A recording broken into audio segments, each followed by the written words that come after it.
Thousands of strange spaceships sneak into Earth's airspace. They descend to our planet and fly through cities, plunging people into complete chaos. Suddenly, the door of the largest ship opens, and a strange creature comes out.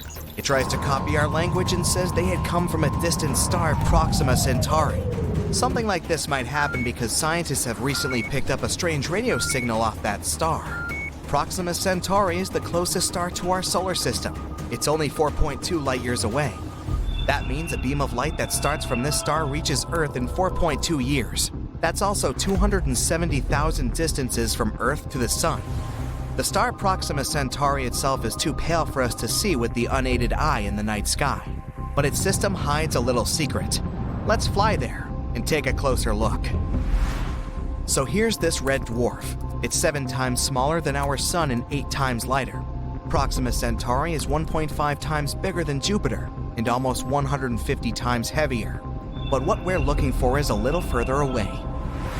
This is Proxima Centauri b, a planet similar to Earth. It's only 10% larger than Earth and is in the habitable zone of the star. It's the perfect distance, not too far away and not too close. So the temperature isn't too high or low there either. Water, if it exists on that planet, can be in a liquid state. And so, life can survive and evolve there. Maybe it's developed enough to send us the signal that we had received. A radio signal is basically waves. They have a certain frequency and length, and we can always tell an artificial signal from a naturally generated one. The signal that we picked up from Proxima Centauri b had a frequency of 982 megahertz. The regular radio we listen to in the kitchen or in the car picks up signals around 100 megahertz. That's why scientists have concluded that the signal was created artificially. Such signals could have a way of communication between the developed worlds. If this is really a message from an outer space civilian, we should be able to decode it. For this, any civilization must use the simplest method of encryption. For example, Earth has already sent a radio signal into space. It was the Arecibo message. This message consists of 1,679 digits. It's a rectangle of 23 by 73 squares that has information about our civilization encoded using a binary code. At the top of the rectangle, there's a system of numbers that we use. They're marked in white. This purple thing is the key to read the next part of the message. The atomic numbers of the elements like hydrogen, carbon, nitrogen, oxygen, and phosphorus are encoded in this key. These are the key elements that can start life. If those who receive this signal can make sense of the numbers in the key, they can read the next part of the message. These green things are the building blocks of our DNA chain. And right at the bottom here is the DNA chain itself. The white rectangle indicates the number of pairs of these building blocks, and the blue spirals show the shape of a DNA chain. And then we see the human silhouette itself. The white and blue object to its left is a coded number of our average height. The human itself is drawn here at the ends of the DNA strand, so that the outer space civilization can understand what we look like. And the white rectangle to the right of the human sketch is the number of Earth's population at the time of the message. That's 4.2 billion as of 1974, almost half the number we have now. The next part is a drawing of our solar system. The big yellow square is the Sun. Then come all the planets in our solar system, including Pluto. Earth is shifted up a bit here, so that outer space civilization can understand where this message is coming from. In the last drawing is the observatory from which this message had been sent into space. This signal is now on its way to the M13 star cluster 25,000 light years away from Earth, so it won't get there for another 25,000 years. And we'll need another 25 to get a response if there is really someone on the other side who can receive the signal. If the signal from Proxima Centauri is also a message, we'll need time to decode it. So let's fire up our super-powered computing machine and wait for the result. But this isn't the first mystery signal we've ever picked up on Earth. Scientists recorded an unusual wow signal in 1977. They supposed it came from somewhere in the constellation of Sagittarius. The telescope was picking up the unknown signal for an impressive 72 seconds. Later, a scientist who looked at the printout of the signal concluded that the signal was artificial. He wrote, "Wow," on the printout as his reaction. The following observations and studies couldn't catch this signal again. Some theories said that this signal came from a celestial spaceship flying by. It had flown away, and we could no longer detect the signal. But most likely, this signal was created on Earth. It was directed upward but reflected off an object at a high altitude. It could have been an airplane, a satellite, or space debris orbiting our planet. Then the signal was picked up by the telescope, and because it was human-made, all of its characteristics, like wavelength and frequency, could have confused scientists. In 2017, scientists recorded a flare on Proxima Centauri. The star's brightness increased by 1,000 times in just 10 seconds. Before that, there was another flare there that was weaker but lasted about 2 minutes. With these flares, Proxima Centauri has emitted enormous amounts of radiation. Even if there was life on the star's companion planet, these flares would have likely destroyed it. The stellar winds would have simply blown the atmosphere off the planet and made its surface lifeless. Overall, the planet Proxima Centauri b receives 60 times more high-energy radiation and 400 times more X-ray radiation than Earth. Scientists have concluded that the probability of life here is 1 to 100 million. And while we don't know yet for sure if the signal was artificial or natural, the scenario of a bunch of spaceships coming to Earth is most likely possible. Our only method for searching for outer space civilizations is using radio waves. They're like loud noise that blasts away from our planet in different directions at the speed of light. The main problem here is the gigantic distances. Our galaxy, the Milky Way, is 100,000 light-years wide. Suppose there's life at the other end of it. If we send a radio signal to them, it won't reach that supposed planet for another 100,000 years. And we won't get a response for another 100,000 years. It's the same if someone once wanted to contact us. We didn't learn how to create and receive radio signals until the 19th century. If a civilization was developing at the same time as us somewhere in the Milky Way and they invented the radio, we won't get their signal for several millennia. Plus, the radio noise from our planet is starting to fade away. We use Bluetooth, fiber optics, cable TV. So in about 100 years, we'll no longer be visible to other worlds. Or worse, what if there was an outer space civilization somewhere that was sending signals into space? The signals were reaching our planet, but we didn't yet have the technology to pick them up. The world that was sending the signal has evolved, and the signal went out. We could have caught those remnants of the radio waves that were moving through the universe, but we set up the antennas too late. There are about 2 trillion galaxies in the universe. Each of them contains billions and trillions of stars similar to our sun. Maybe there's a planet near one of them that looks like ours. Life could be blooming there. And this outer space civilization, just like us, is looking through telescopes in hopes to catch the radio signal from an unknown planet. We still can't find the source of the mysterious signal we've been receiving since 2018. We receive it every 22 minutes, and nothing can explain this. Some scientists even believe it could be coming from another civilization we haven't met yet.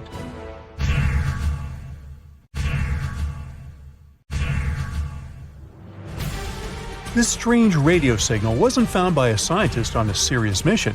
It was actually discovered by a college student just doing a regular project for school. Tyrone O'Doherty, an undergrad student at Curtin University in Australia, was sifting through old data of the southern sky. He was looking for any weird blinking radio signals. He finally stumbled upon one from 2018 that seemed to shoot radio waves towards Earth like a lighthouse beam. Excited about his find, Tyrone shared it with his mentor, radio astronomer Natasha Hurley-Walker. She dove into researching this signal, hoping for a breakthrough.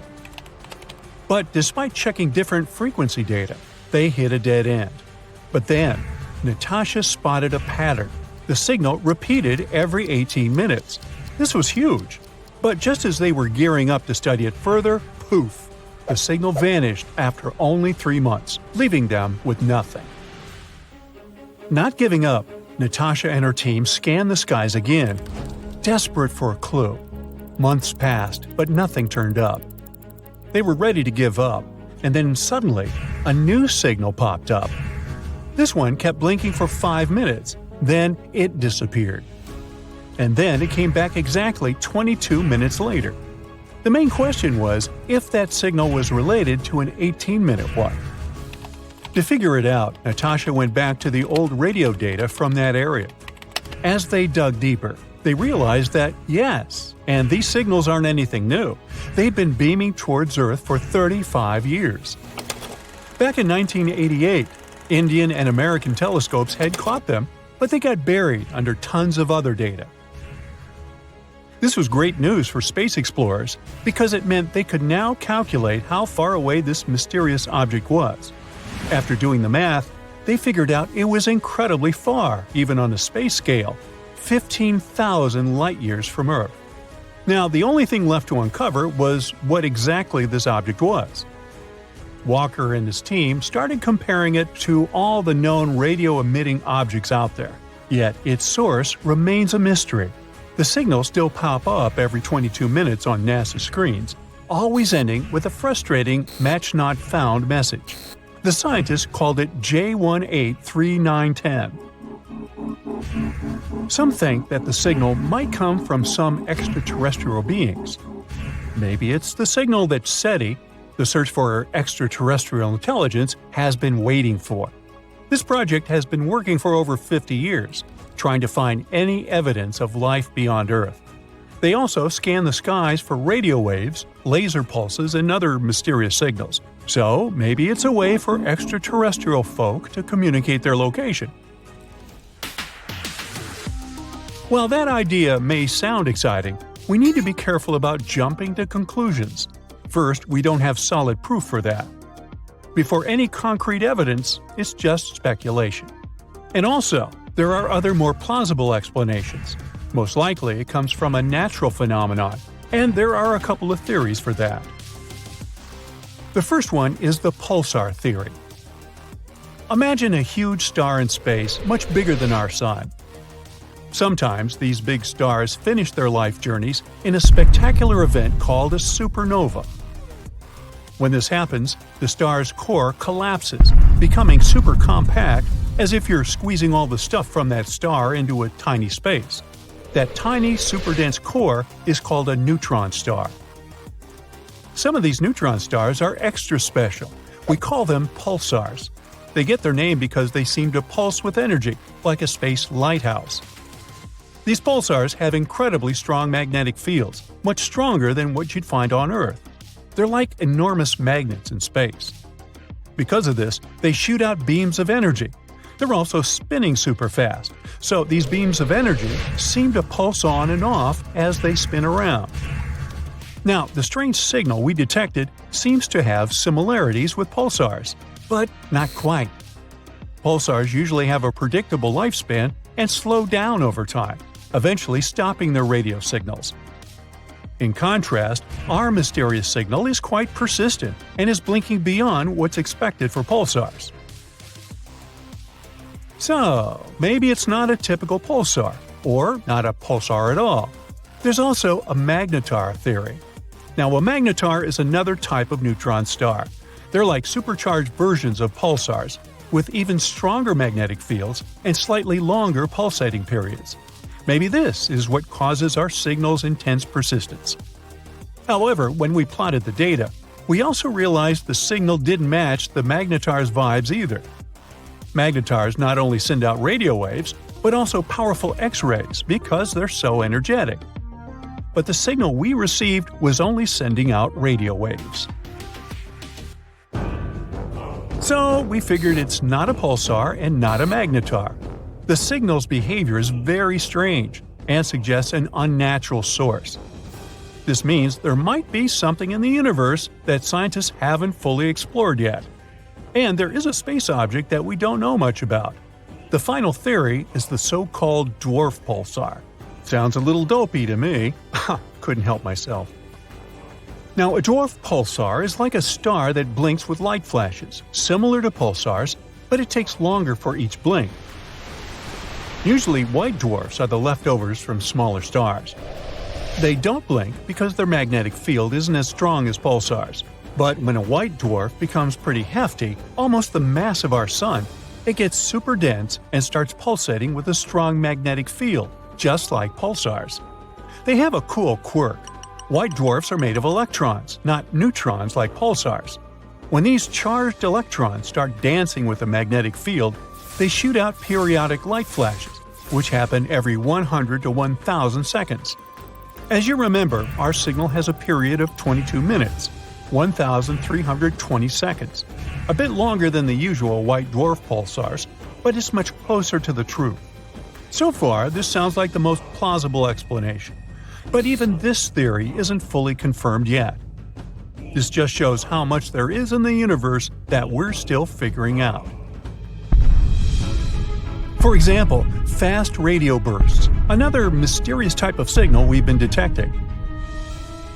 They're like quick, intense bursts of energy in the form of radio waves. They have a ton of energy. FRBs are so powerful that sometimes they can be brighter than entire galaxies. Now, imagine this. They release as much energy in a few milliseconds as our sun does in 3 whole days. Wow! These bursts happen all over the sky with huge frequencies, although some have been detected with lower frequencies. Every day, we catch around 10,000 random FRBs in the sky. Some of them repeat, but most happen once and disappear forever. Unfortunately, most of them only last for a fraction of a second, and by the time their energy reaches us, it's 1,000 times weaker than a mobile phone signal from the moon. This is why, despite their brightness, there's still a lot we don't understand about them. We're still trying to figure out what causes these FRBs. They could be coming from different sources, like already mentioned magnetars, colliding stars, or even merging galaxies or white dwarfs.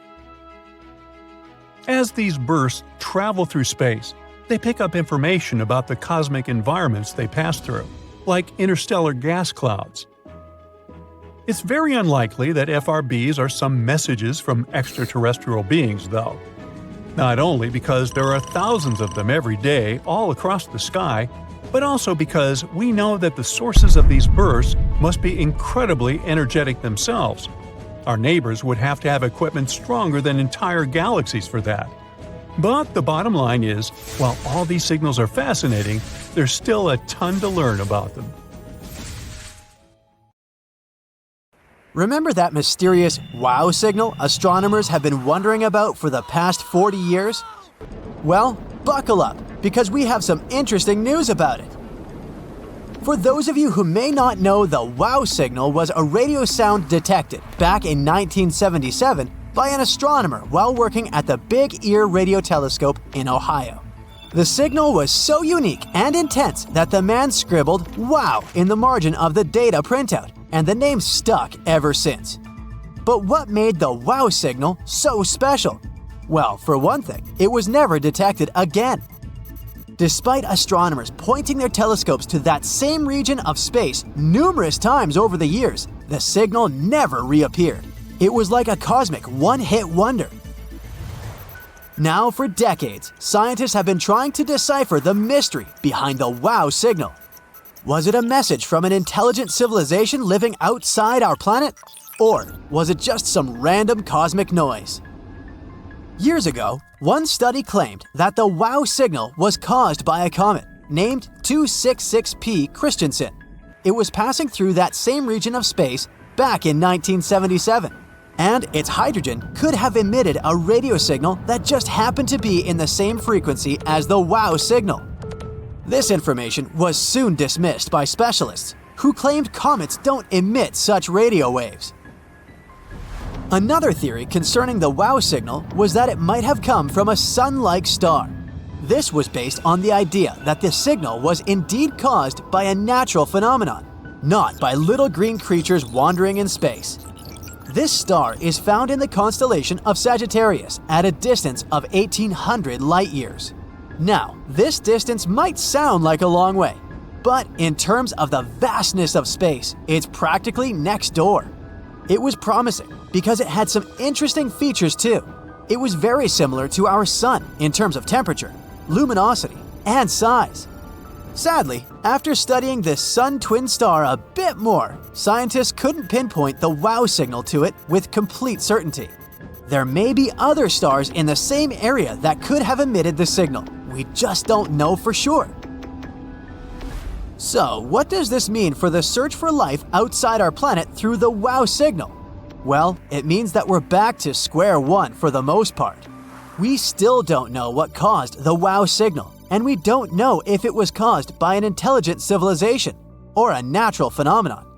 One of the ways that astronomers are searching for intelligent life in the universe is by looking for technosignatures. These are signs of technology that we can detect from here on Earth, which could indicate advanced activity in space. They couldn't be explained by natural phenomena. Some examples of technosignatures include laser emissions, radio signals, or signs of megastructures. Today's outer space playlist doesn't end with the wow signal. Get ready to shake those hips and groove to the beat, because we're about to discover black holes and the funky sounds they make. Now you may be wondering, do black holes make sounds? Well, it looks like they do, and it's like a cosmic symphony. First off, let's talk about what a black hole is. It's a spot in space where gravity is so strong that nothing, not even light, can escape its pull. Think of it as a cosmic vacuum cleaner that sucks up everything in its path. Even though black holes don't emit any light, they can still give off some serious vibes. Scientists have been studying these vibes, or sounds, for years, using special instruments to pick up on their cosmic tunes. So, what does a black hole sound like? Well, imagine a bass guitar mixed with the sound of a giant burp. Weird, I know. This sound from black holes comes from the gas and dust swirling around them. As the material gets sucked in, it heats up and emits X-rays, which can be detected by our instruments. These X-rays are like the notes in a song, and they can tell us a lot about what's going in and around the black hole. But here's the craziest part. Scientists have found that different black holes have their unique tunes. It's like they have their own cosmic DJ spinning tracks for the universe to groove to. After studying colliding black holes, scientists have figured out that some are super chill and mellow, while others are wild and crazy with beats that'll make your head spin. Who knows, maybe one day we'll figure out a way to tap into that cosmic beat and use it to power our spaceships. If we can turn sound waves into electricity here on Earth, who's to say we can't do the same thing in space? The mysterious bloop sound baffled scientists for ages too, only this one came from a completely different location, from deep within our Earth's waters. Picture this, you're chilling on your couch minding your own business, when suddenly you hear a loud, eerie noise coming from your speakers. Well, that's sort of what happened to a group of scientists back in 1997 when they stumbled upon the infamous bloop sound. Now, I know what you're thinking. Bloop? That's not very scary. But let me tell you, this sound was no joke. It was a deep, low-frequency noise that lasted for about a minute. And it was picked up by underwater microphones nearly 3,000 miles apart. Naturally, the scientists were like, what on earth is making this noise? Fast forward a few years and the internet is overwhelmed with theories about what could have caused the bloop. Some people thought it was a giant sea monster, while others speculated it was some sort of weird civilization spaceship lurking in the depths of the ocean. And of course, some believed it was just a glitch in the recording equipment.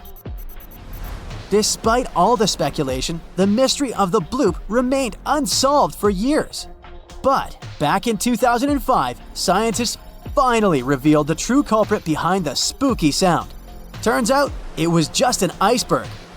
When icebergs break off from glaciers and float around the ocean, they can make some pretty weird noises. And the bloop was nothing more than the sound of an iceberg cracking and shifting around. Just because we know the cause of the bloop doesn't mean it's any less fascinating. In fact, it's pretty amazing that a sound like that could travel thousands of miles and still be audible. Plus, the fact that it took scientists years to figure out what caused it, it just goes to show how much we still have to learn about our planet. No playlist is complete without a sad, heartbreaking song. And speaking of that, have you heard of the loneliest whale in the world? It's a fascinating story that starts back in 1989, when American specialists were looking for submarines.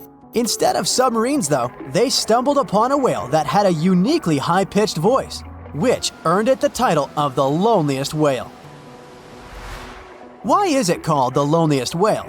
Well, most blue whales speak at frequencies between 10 and 40 hertz, but this whale's voice is at a frequency of 52 hertz, which is a low bass note to human ears. Since it has a different voice than other blue whales, some scientists believe that it was unable to communicate with other whales. It's also believed that this whale may be a hybrid whale with one parent from a different whale species. This could cause a different body shape and a different call, which could explain its unique voice. Recent research suggests that the loneliest whale may not be so lonely after all. Many peculiar whale calls have been detected, and some studies suggest that groups of whales living in particular regions have distinct dialects of whale songs that often differ in frequency. To add to the intrigue, later recordings have found that the loneliest whale is now changing its tune. The whale's call has been getting deeper for several years. Maybe it's not so lonely after all and has some whale friends to hang out with. The space crew had been getting ready for the launch for over 3 years. The preparations for landing on the strange planet included gathering and studying rock samples in the Grand Canyon, exploring ancient volcano formations in the Nevada National Security Site, and looking into gas and lava vents, lava lakes, and pit craters in various locations in Hawaii. To be able to resist microgravity conditions, they learned how to walk obliquely by being strapped and suspended sideways and trying to move along walls. They had to test their limits through intensive diet and sleep regimens to make sure they'd be safe in outer space. It took them 3 days, 3 hours, and 49 minutes to reach the surface of this new world in a place called the Sea of Tranquility. They could have gone for the Ocean of Storms or the Central Bay, but they chose this place to land because it had good visibility and it was relatively smooth and easily reachable with as little propellant as possible. One of the first things they noticed when they got there was that, well, the place kind of smelled. This may sound like the beginning of a science fiction novel, but it's actually the true story about how the Apollo 11 mission landed on the moon on July 20th, 1969. Since then, the moon has had 12 human visitors to this day. We think of it as our neighboring space buddy, but there's still much we don't know about this mysterious satellite. And that should come as no surprise, since the moon is actually always showing us the same face.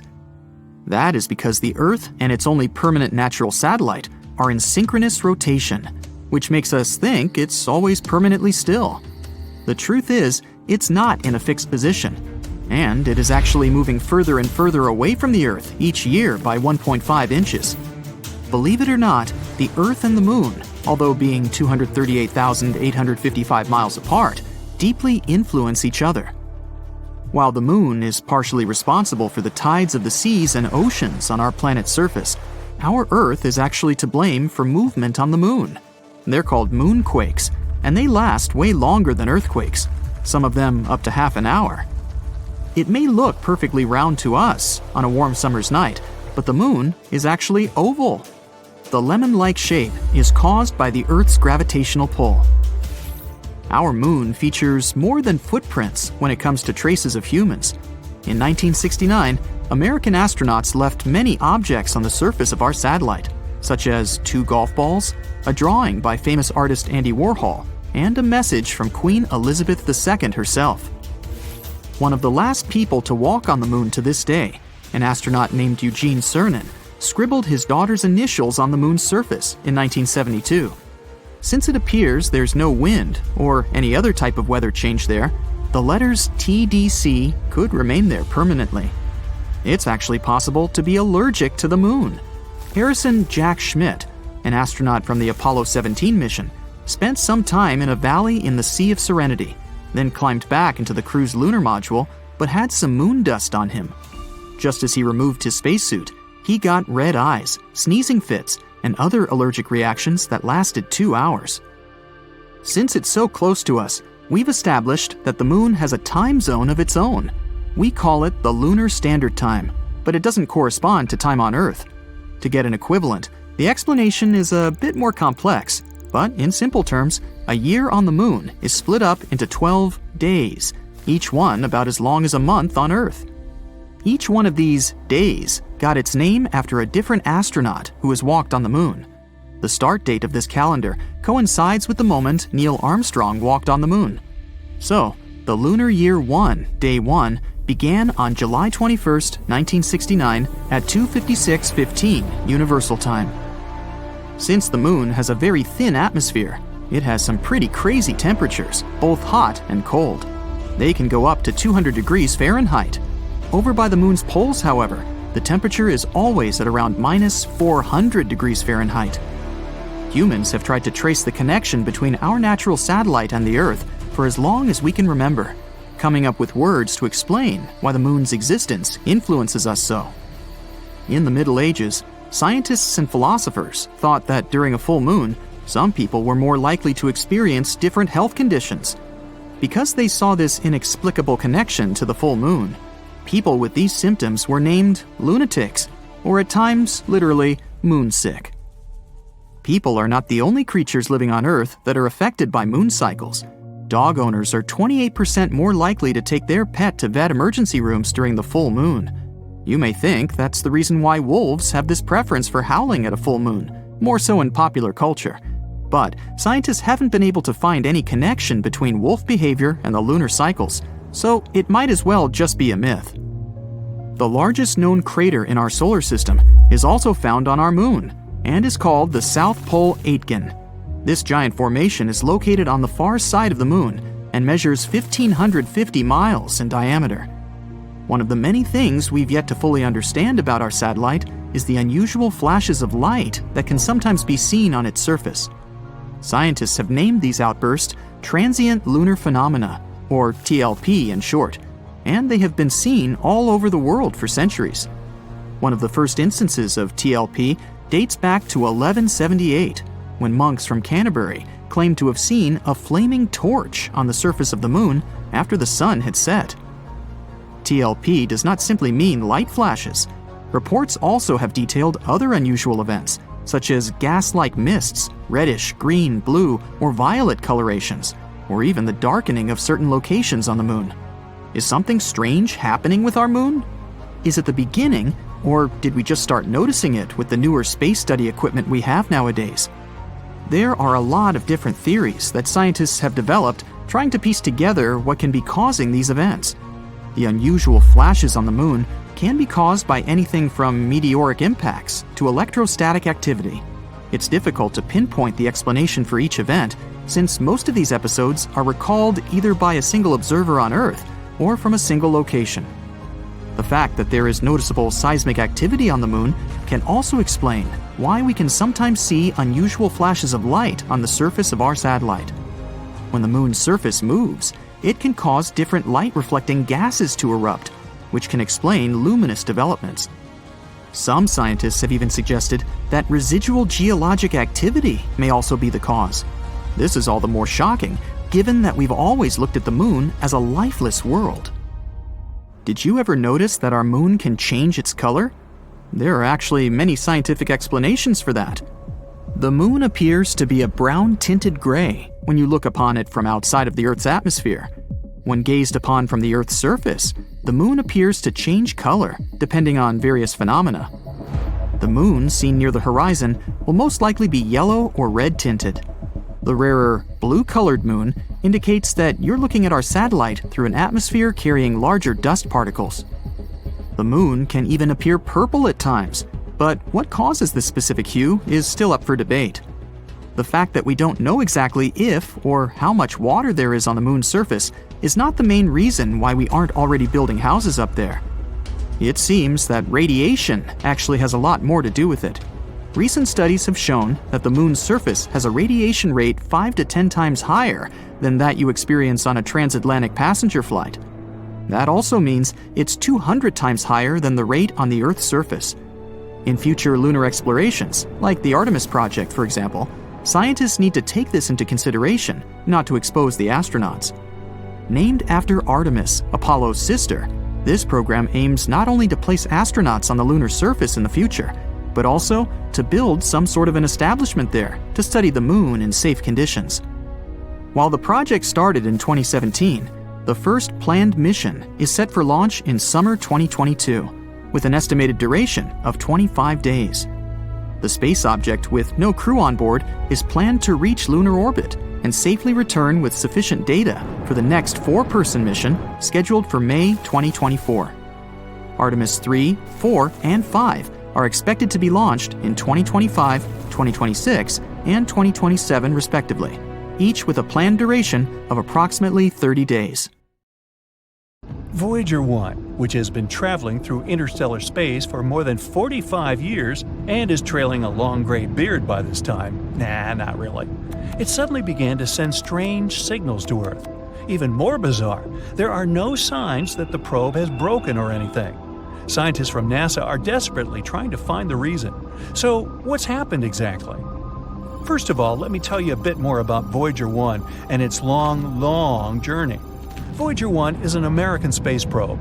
Scientists from NASA sent it into space on September 5, 1977. Voyager's goal was to explore the outer planets of our solar system, namely Jupiter and Saturn. Initially, scientists assumed that the mission would take about 5 years. The joke's on them. The probe exceeded all expectations. Not only did it fulfill its mission, but it's still working for much longer than expected. Voyager 1 has been wandering around space for more than 45 years. It's hard to estimate what Voyager 1 has done for science. Firstly, it successfully sent a lot of photos of Jupiter and Saturn to Earth. By the way, you can even check out these photos yourself. All of them are published on the NASA website. Thanks to Voyager, we also discovered several new moons of Jupiter and a previously unknown system of its rings. We learned that Jupiter's famous red spot is actually a giant superfast storm. And after leaving Neptune's orbit behind, Voyager also sent a lot of important data about interstellar plasma. So Voyager 1 successfully proved to scientists how useful it was. After that, it happily headed for its next goal, the Kuiper Belt and the heliosphere. The Kuiper Belt is a ring of icy bodies that extends from Neptune to a distance of approximately 50 AU from the Sun. It's kind of similar to the asteroid belt, but about 20 times wider and 100 times heavier.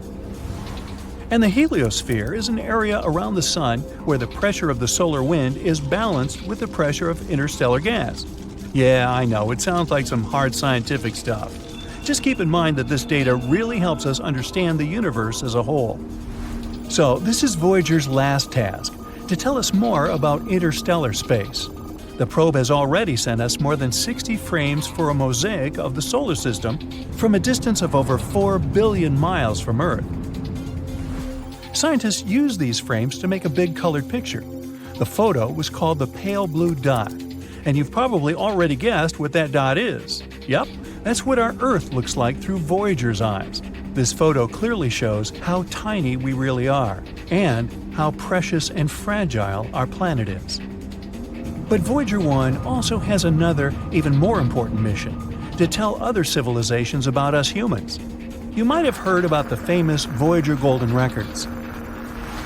People created many audio and video files and added them to these records.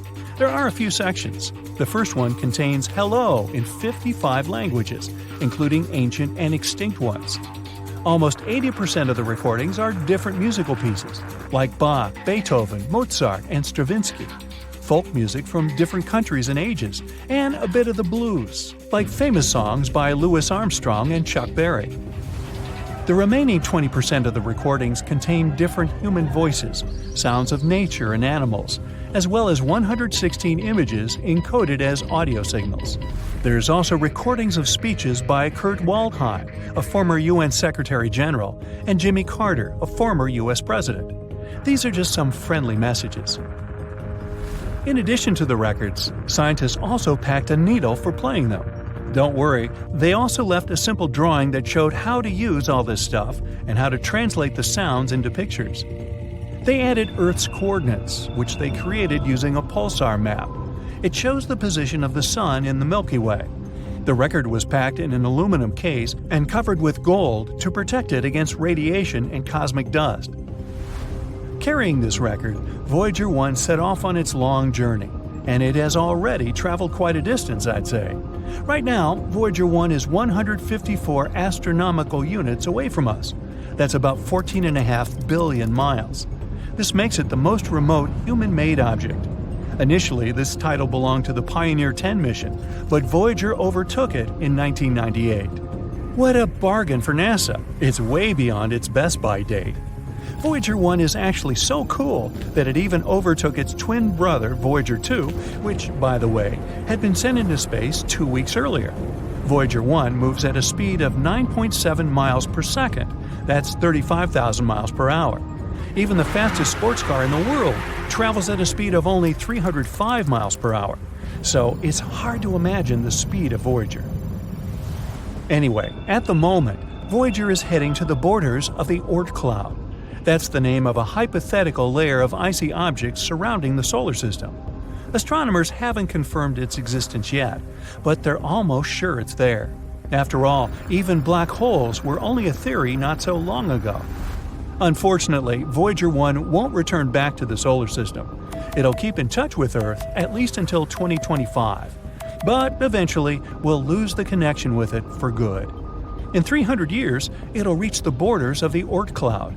And in 30,000 years, I won't be around then, it'll finally leave the solar system. And if nothing happens to it along the way, in another 10,000 years, Voyager 1 will approach red dwarf star Gliese 445 in the Giraffe constellation. In the future, the probe will probably keep wandering around the Milky Way galaxy.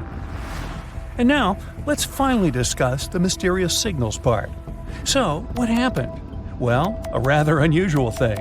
NASA's Jet Propulsion Laboratory, which monitors and controls both Voyagers, reported this problem in May 2022. Our veteran spacecraft suddenly began sending strange data to Earth. The whole situation puzzles even engineers from NASA. Now, I bet you're thinking, come on, the thing just probably broke down or something. But the truth is that Voyager 1 is totally fine. It works as usual, receives and carries out commands from Earth, and collects and sends scientific data. But the readings of the AACS, which stands for Attitude and Articulation Control Subsystem, don't show what is actually happening to Voyager anymore. This system supports the orientation of the probe in space and helps it keep in touch with Earth. So, basically, the signals mean that the probe's orientation in space is messed up. But scientists claim this is not the case. They know that the source of the antenna signal remains in the same position relative to Earth as planned. The problem hasn't triggered any of the onboard fall protection systems. The probe hasn't even entered safe mode. So, what in the world, or universe, is going on? Suzanne Dodd, the head of the project, says that the problem is not actually that unexpected. After all, Voyager 1 is already 45 years old. The expert admits that what's happening to the probe remains a mystery to them. They don't know exactly where the incorrect data is coming from, and it's unclear how this will affect the operation of Voyager. She adds, though, that it's not that surprising, considering that the probe is in interstellar space. There's a very high level of radiation there. No spacecraft has ever reached that point before.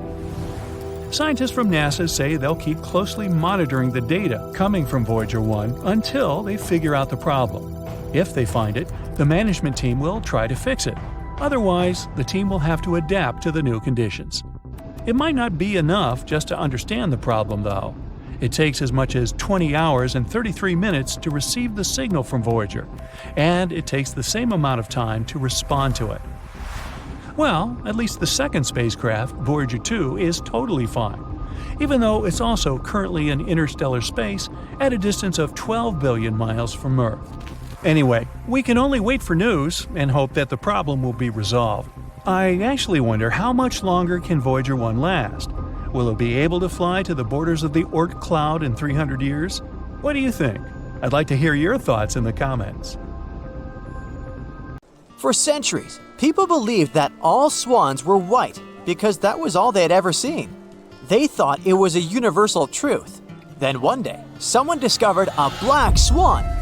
It was a surprising and unexpected event because it went against what everyone believed. So yeah, the theory is named after this idea of a rare and unpredictable event that goes against our assumptions and expectations.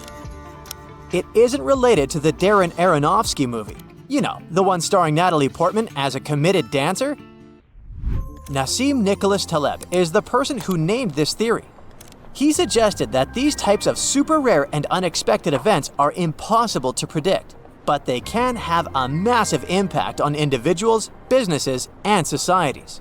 The theory was originally used to explain financial markets, but has found its way into various fields. Taleb calls those extremely rare events black swans. Now, these events are so rare that the usual tools of probability and prediction, like the normal distribution, don't really work. They rely on large populations and past data, which we don't have for rare events. So, trying to use statistics based on the past won't help us predict black swans. Let's dive into some examples of past black swan events. The rise of the internet is actually a great example. It's now hard to imagine a time when people couldn't Google their burning questions or watch funny cat videos online. The internet's growth and impact caught many by surprise. It transformed the way we communicate, access information, and even buy fluffy socks without leaving the couch. A digital revolution nobody truly saw coming. Recently, we found an infant black swan on the internet: the emergence of cryptocurrencies. Bitcoin and other cryptocurrencies created new forms of decentralized digital currency and disrupted traditional financial systems. Then we have the invention of smartphones. Picture a world where phones were chunky, had buttons, and only made calls. Suddenly, boom! Smartphones turned everyone into walking wizards with tiny devices in their pockets. From taking selfies to driving with GPS, these pocket-sized marvels changed the game, surprising us all with their incredible capabilities. Here we can also mention the rise of social media. The emergence of platforms like Instagram revolutionized communication, enabling people to connect and share information globally. The creation of the internal combustion engine was a game changer too. Long ago, horses trotted along the streets, leaving a different kind of horsepower behind. But then, ta-da! The internal combustion engine roared to life, propelling cars and transforming transportation forever. Who would have thought that a mechanical contraption could replace our equine friends and pave the way for road trips and drive-thrus? What about black swans related to our bodies, like decoding DNA? Once upon a time, DNA was a mysterious code, like a secret language of life itself. Then, science unraveled its secrets, revealing the blueprint that makes us who we are. This groundbreaking discovery in genetics opened doors to medical advancements and personalized medicine. Imagine you're a scientist working in a lab. One day, you forget to clean up your petri dishes. You know, those plastic or glass things commonly used for growing microorganisms. Then, you leave for a vacation. When you return, you find a happy accident. A mold called penicillin has grown on one of the dishes and exterminated the bacteria around it. That's what happened to Alexander Fleming. This accidental encounter with mold led to the discovery of penicillin. Hello, one of the most important medications in history. At the time, bacterial infections were a major threat to human health. Fleming's chance observation opened the door to a whole new way of fighting infections and revolutionized medicine. Now let's take a peek at Europe in the 14th to 17th centuries. It was like a scene from a historical movie. People are emerging from the Dark Ages, embracing newfound knowledge and experiencing an explosion of creativity. This period is none other than the Renaissance. It's a black swan too, because during that time, there was a tremendous surge in artistic, scientific, and philosophical achievements. Incredible minds like Leonardo da Vinci, Michelangelo, and Galileo were pushing the boundaries of human knowledge. The Renaissance was like a giant wake-up call for Europe, shaking off the cobwebs of the past and embracing a new way of thinking. It was a black swan event because it changed the course of history and ushered in a period of immense progress and innovation. It reminds us that sometimes, out of the blue, a wave of inspiration and brilliance can transform the world. Let's take a step back, or 1,000 steps further, and consider the moon landing. The Apollo 11 moon landing in 1969 was an extraordinary feat of human achievement and a positive black swan event. It showed humanity's potential for exploration and scientific advancement, inspiring generations and pushing the boundaries of what was deemed possible. Not all black swans are good and positive, though. When it comes to the stock market, a black swan event is like a super rare market crash that goes way beyond what anyone could expect. We're talking about events that statistically should hardly ever happen.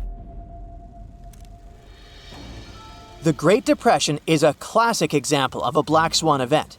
It happened in 1929, but its effects lasted for a long time. The economy was booming with happy days. Then, the stock market crashed and everything went haywire.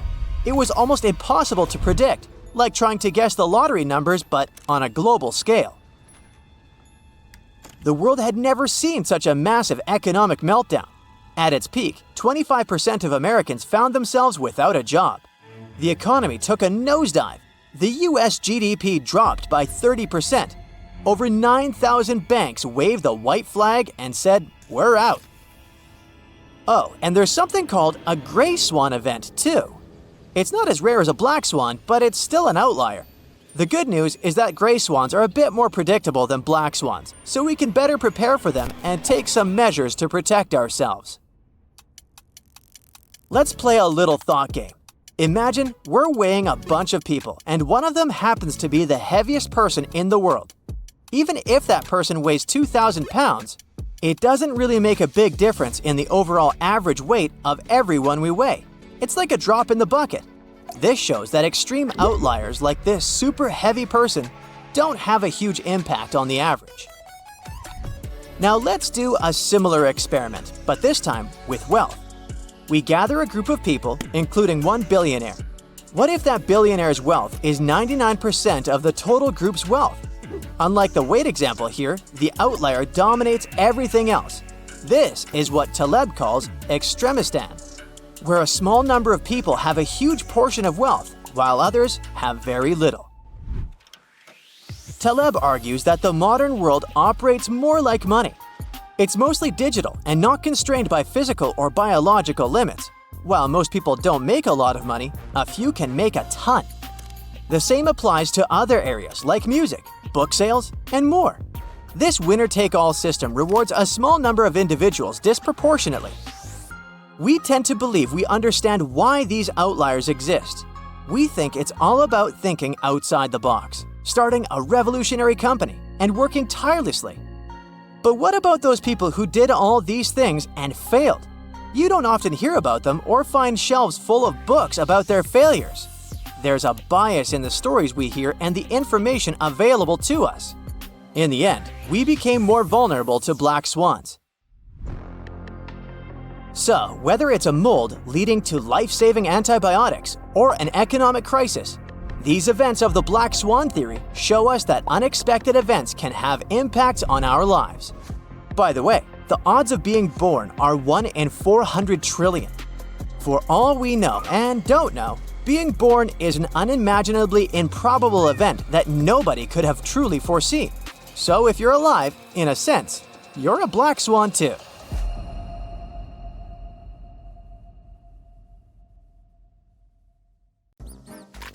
Okay, I officially give up on the hope that the moon is made of cheese after all. Wow, not even Gouda. The shiny lunar ball, or a curved banana, or half of a coin, depending on what phase it's in, has different layers inside, just like Earth. One of these layers is called the inner core. About 20 years ago, scientists were observing how the moon rotates. Using that data, they concluded that it had a fluid outer core. But the inner core was hard to study, so they didn't know if it was solid like a rock or molten like a hot liquid. But things are clearer now. Astronomers have collected data from different missions, including the Apollo missions, where astronauts went to the moon and gathered information themselves. Plus, they've used a special technique called seismic data. This method is all about studying how sound waves move through things. Take earthquakes on our planet as an example. When an earthquake happens, it creates waves that travel through the ground. Scientists can detect and analyze these waves to learn more about Earth's interior. The same idea can apply to other objects in our solar system, or planets, or, in this case, the moon. When quakes or moonquakes happen, they generate sound waves. And by carefully listening to and studying these waves, scientists can create a detailed map of what's inside the object. They can figure out things like different layers, what they're made of, and how they're arranged. To check the moon's deep interior, scientists also use something called laser ranging. This method measures the distance between the surface of the Earth and the moon very precisely. And ta-da! Our natural satellite's inner core is a dense, solid ball made of iron, just like Earth's. It's about 310 miles wide, which is nearly 15% the size of the entire moon. Researchers also have stumbled upon evidence that supports the theory that the layer between the moon's surface and its core, called the mantle, has been moving around as the moon evolved over time. This movement is something we call lunar mantle overturn, and it could explain why we find elements rich in iron on the lunar surface. Mantle material ends up being carried upward, and the volcanic rock remains in the moon's crust. Some of the materials in this rock were too dense, like me, so they just sank back through the lighter crust material all the way to the core mantle boundary. It's like a cycle where the moon's mantle material goes up during volcanic activity, carries iron-rich elements to the surface, and then sinks back down. There's another mystery scientists have been trying to solve. What caused the moon's magnetic field to weaken and nearly disappear over time? It seems that now that we know about the iron core and the global mantle overturn, we might get some more answers about the moon's magnetic field. Knowing what the inner core is like can help us better understand the moon's history as well as the history of our entire solar system. Now, one of the theories that's widely accepted about the origin of the moon says there was a massive collision between Earth in its early stages and another mysterious object in our solar system. It's called the Large Impact Theory, and this collision was so strong it ripped off a big chunk of the primitive molten Earth. I mean, not so big compared to what's left. If you put a US nickel next to a green pea, you get a good idea of how big our planet is compared to the moon. Now, this chunk was set into orbit around our planet, and this might have happened about 95 million years after our solar system formed. The object that collided with Earth could have been about 10% the mass of our home planet and roughly the size of Mars. Well, it makes sense. Earth and the Moon do have similar compositions after all. Of course, there are other ideas about how the Moon formed. One says that the gravitational force of our planet captured it. This means that the Moon was just an object innocently passing by when suddenly it got attracted and pulled into Earth's orbit. There's even a hypothesis that Earth stole the Moon from Venus. Ooh. In that case, the Moon shouldn't complain. I guess the view is way better here. So yeah, the Moon and Earth are similar when it comes to rocks and some minerals. But the Moon doesn't have the same atmosphere as our planet. Its atmosphere is thin and consists of some weird gases that include potassium and sodium, which is not something you can find in the atmosphere of Mars, Venus, or Earth. And the rocks on the Moon don't contain water. But that doesn't mean there's no water at all up there. A long time ago, in the 17th century, astronomers saw large dark spots on the Moon's surface. One of these astronomers thought these spots looked like oceans, and he called them maria, which means seas in Latin.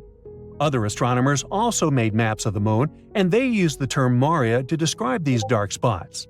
For example, Mare Tranquillitatis translates to Sea of Tranquility, where Apollo 11 made its touchdown. But it seems those dark spots are not actually oceans. They are plains made of hardened lava that erupted long ago.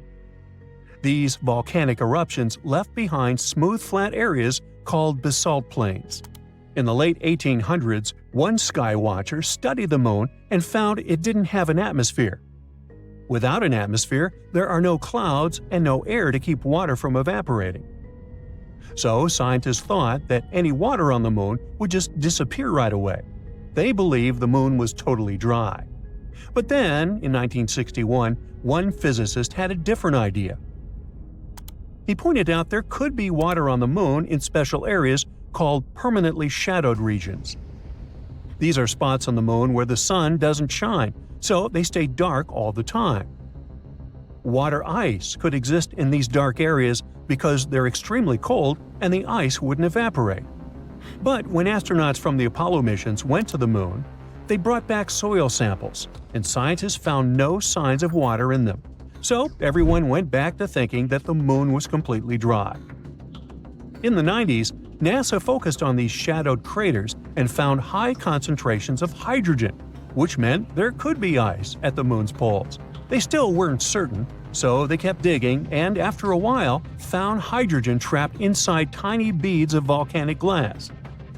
Since there are no active volcanoes on the moon today, which means water probably was present on the moon when these volcanoes erupted long ago.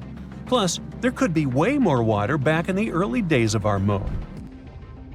In 2020, NASA's SOFIA mission showed us what we'd been looking for a really long time. There is water on the moon after all. It turns out the water is hidden within the grains of lunar dust or sticking to the surface in the sunlit areas of the moon. So there are no oceans like we have on Earth, but at least there's something. The question remains, how did water even get there? It seems the moon had a chaotic history back at the time when it was forming, as probably most of the planets and moons in our solar system. So there is some evidence that water came there from comets hitting its surface back in the old days, or maybe even keeps on coming from those that are slamming into the moon right now. We're talking about a chaotic situation where icy micrometeorites collide with the moon's surface, and dust then makes an even bigger mess when interacting with the solar wind. But we're waiting to find out more about this. Because, as we all know, when you mention water, you also inevitably talk about life. That's why we want to know more, for instance, about all that ice hidden in polar craters on the moon. Maybe it can teach us more about how life developed on Earth. Maybe comets brought all the necessary elements here. Then, what if there are some of those elements stuck in the ice on the moon, too?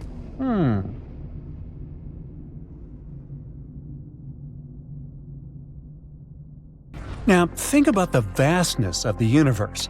Our galaxy contains between 100 and 400 billion stars. Many of them can potentially host planets. Many of those planets might have water in them and be capable of supporting life. And this is just the Milky Way alone. What's the likelihood of other intelligent civilizations existing out there? Well, there's a famous formula called the Drake equation. It's a mathematical tool to guess how many civilizations from outer space might be able to talk to us in our Milky Way galaxy. It was made by a scientist named Frank Drake in 1961. Here are the variables in it. N is the number of civilizations we could potentially talk to in our galaxy. R star is how fast new stars are born in our galaxy. F sub p is the fraction of stars with planets around them. N sub e is the average number of planets around each star that could support life. F sub L is the fraction of those planets where life might actually start. F sub I is the fraction of planets with life that could become smart civilizations. F sub c is the fraction of smart civilizations that send signals into space. And L is how long those civilizations keep sending signals. Of course, we won't get an exact number like this. It's more like an educated guess, and we don't have any answer to that. But based on at least some information we know, there might be around 100 million worlds where life should have evolved. But if that's the case, then why haven't we met or heard from anyone? This is called the Fermi paradox. It's named after the famous physicist Enrico Fermi. He asked a simple but very important question: where is everybody? Our universe should be filled with chatty extraterrestrial beings, advanced civilizations, and spaceships zipping around. Yet, when we look up at the night sky or listen with our radio telescopes and antennas, it's eerily quiet. All we get is the so-called Great Silence of the universe. Scientists from Oxford University's Future of Humanity Institute are trying to answer this question. And they're not the only ones. A group called METI, for Messaging Extraterrestrial Intelligence, organized a workshop in Paris in 2019 to explore this mystery. The workshop brought together experts from various fields, like astrophysics, biology, psychology, and so on. One of the ideas discussed is called the zoo hypothesis. It suggests that perhaps other civilizations do exist, but they're simply not broadcasting their presence. Maybe they know that making direct contact with us could be risky for both sides. So they're intentionally avoiding us because they're watching us like observing a zoo. They could be using advanced technology we can't detect. There are also some optimistic explanations, like time delays. Space, as you know, is unimaginably big. The time it takes for signals or information to travel across the universe is enormous. It's possible that other civilizations exist, but their signals haven't reached us yet, or ours haven't reached them. But some explanations aren't very optimistic. Like, some scientists think Earth might really be unique. Maybe the conditions that led to life and intelligent beings are so incredibly rare that there are no other planets like ours. Scientists point out that there are many planets similar to Earth, and some are much older. This means there should be plenty of planets where life could evolve. Recent research also suggests that life might be way more resilient than we thought. And, well, while it increases the amount of life existing out there, it also increases the chances that intelligent life doesn't last very long. It might destroy itself before it can spread to other parts of the universe. This is a concerning idea for the future of humanity. The researchers also considered that many planets might be at a similar stage in their development. That's why it's hard for them to explore the universe at the same time. But even they agreed that this explanation is way too far-fetched.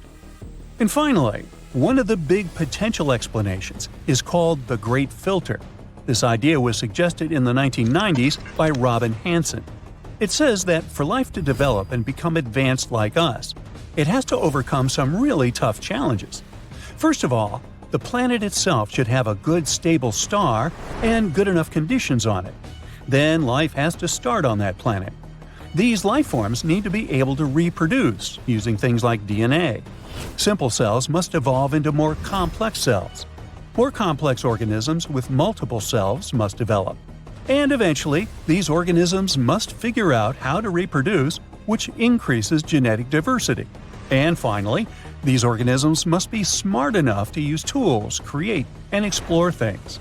Finally, they should colonize other planets and star systems without destroying themselves. And maybe one of these stages is so incredibly hard that most civilizations don't make it past that point. This challenge could be something like developing intelligence in the first place, or it might be the struggle to avoid self-destruction. So, perhaps life isn't rare at all, but most of it doesn't go beyond simple tiny organisms like bacteria. Even if the universe is full of bacteria, they don't become advanced enough to build spaceships.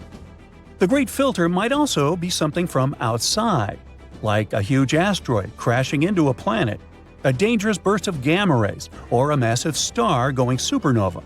These events could destroy life on any planet, no matter how advanced they are. So, if we've already passed this challenge, it means we could be the only ones in the universe and we can explore it. But if we suddenly hear from a super advanced civilization, it could mean the hard part of the challenge is still ahead of us. Now, the Fermi paradox focuses on intelligent civilizations. It just implies that there should be civilizations more advanced than us, or at least as intelligent as us. But if you think about it, why should extraterrestrial life be similar to ours at all? It might be completely different for many important reasons. Life elsewhere might have developed under completely unique conditions. This could lead to forms of intelligence and consciousness very unlike our own. For example, it could have evolved into highly advanced forms that aren't based on biology as we know it. These beings could exist as energy-based entities, silicon-based life forms, or even as a hive mind. And because they have evolved completely differently, they may be capable of things that we aren't capable of. For example, we can't see the entire light spectrum. Our eyes also can't perceive cool things like dark matter. But who knows what the vision of extraterrestrial beings may be capable of? Their abilities might even extend beyond our three-dimensional perception. They might be able to perceive and interact with higher dimensions, which is why they could have unique, interesting insights into the nature of our world. Or maybe they've learned to think outside of time, like in the movie Arrival. For us, we still haven't met them, but for extraterrestrial beings themselves, the concept of time doesn't exist at all. They're simultaneously in the past, present, and future. For humans, something like this is hard to even imagine. Plus, even on Earth, we don't fully grasp how consciousness works or why it exists. We're not even sure when exactly we became conscious. So even if we do encounter extraterrestrial life, it will be hard for us to understand them or communicate with them.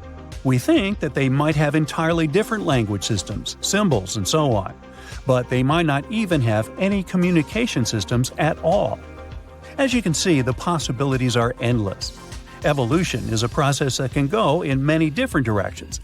It's possible that extraterrestrial life developed in ways we can't easily understand or even imagine. These things are intriguing to think about. There are still no easy answers. The Fermi paradox remains one of the most exciting and mystery questions in science. Scientists continue to explore these mysteries through a multidisciplinary approach. They're hoping to find clues that could lead to breakthroughs in our understanding of alien intelligence. And until we find a definitive answer, we can keep sparking our curiosity and imagination.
That's where the idea of planetary intelligence comes in.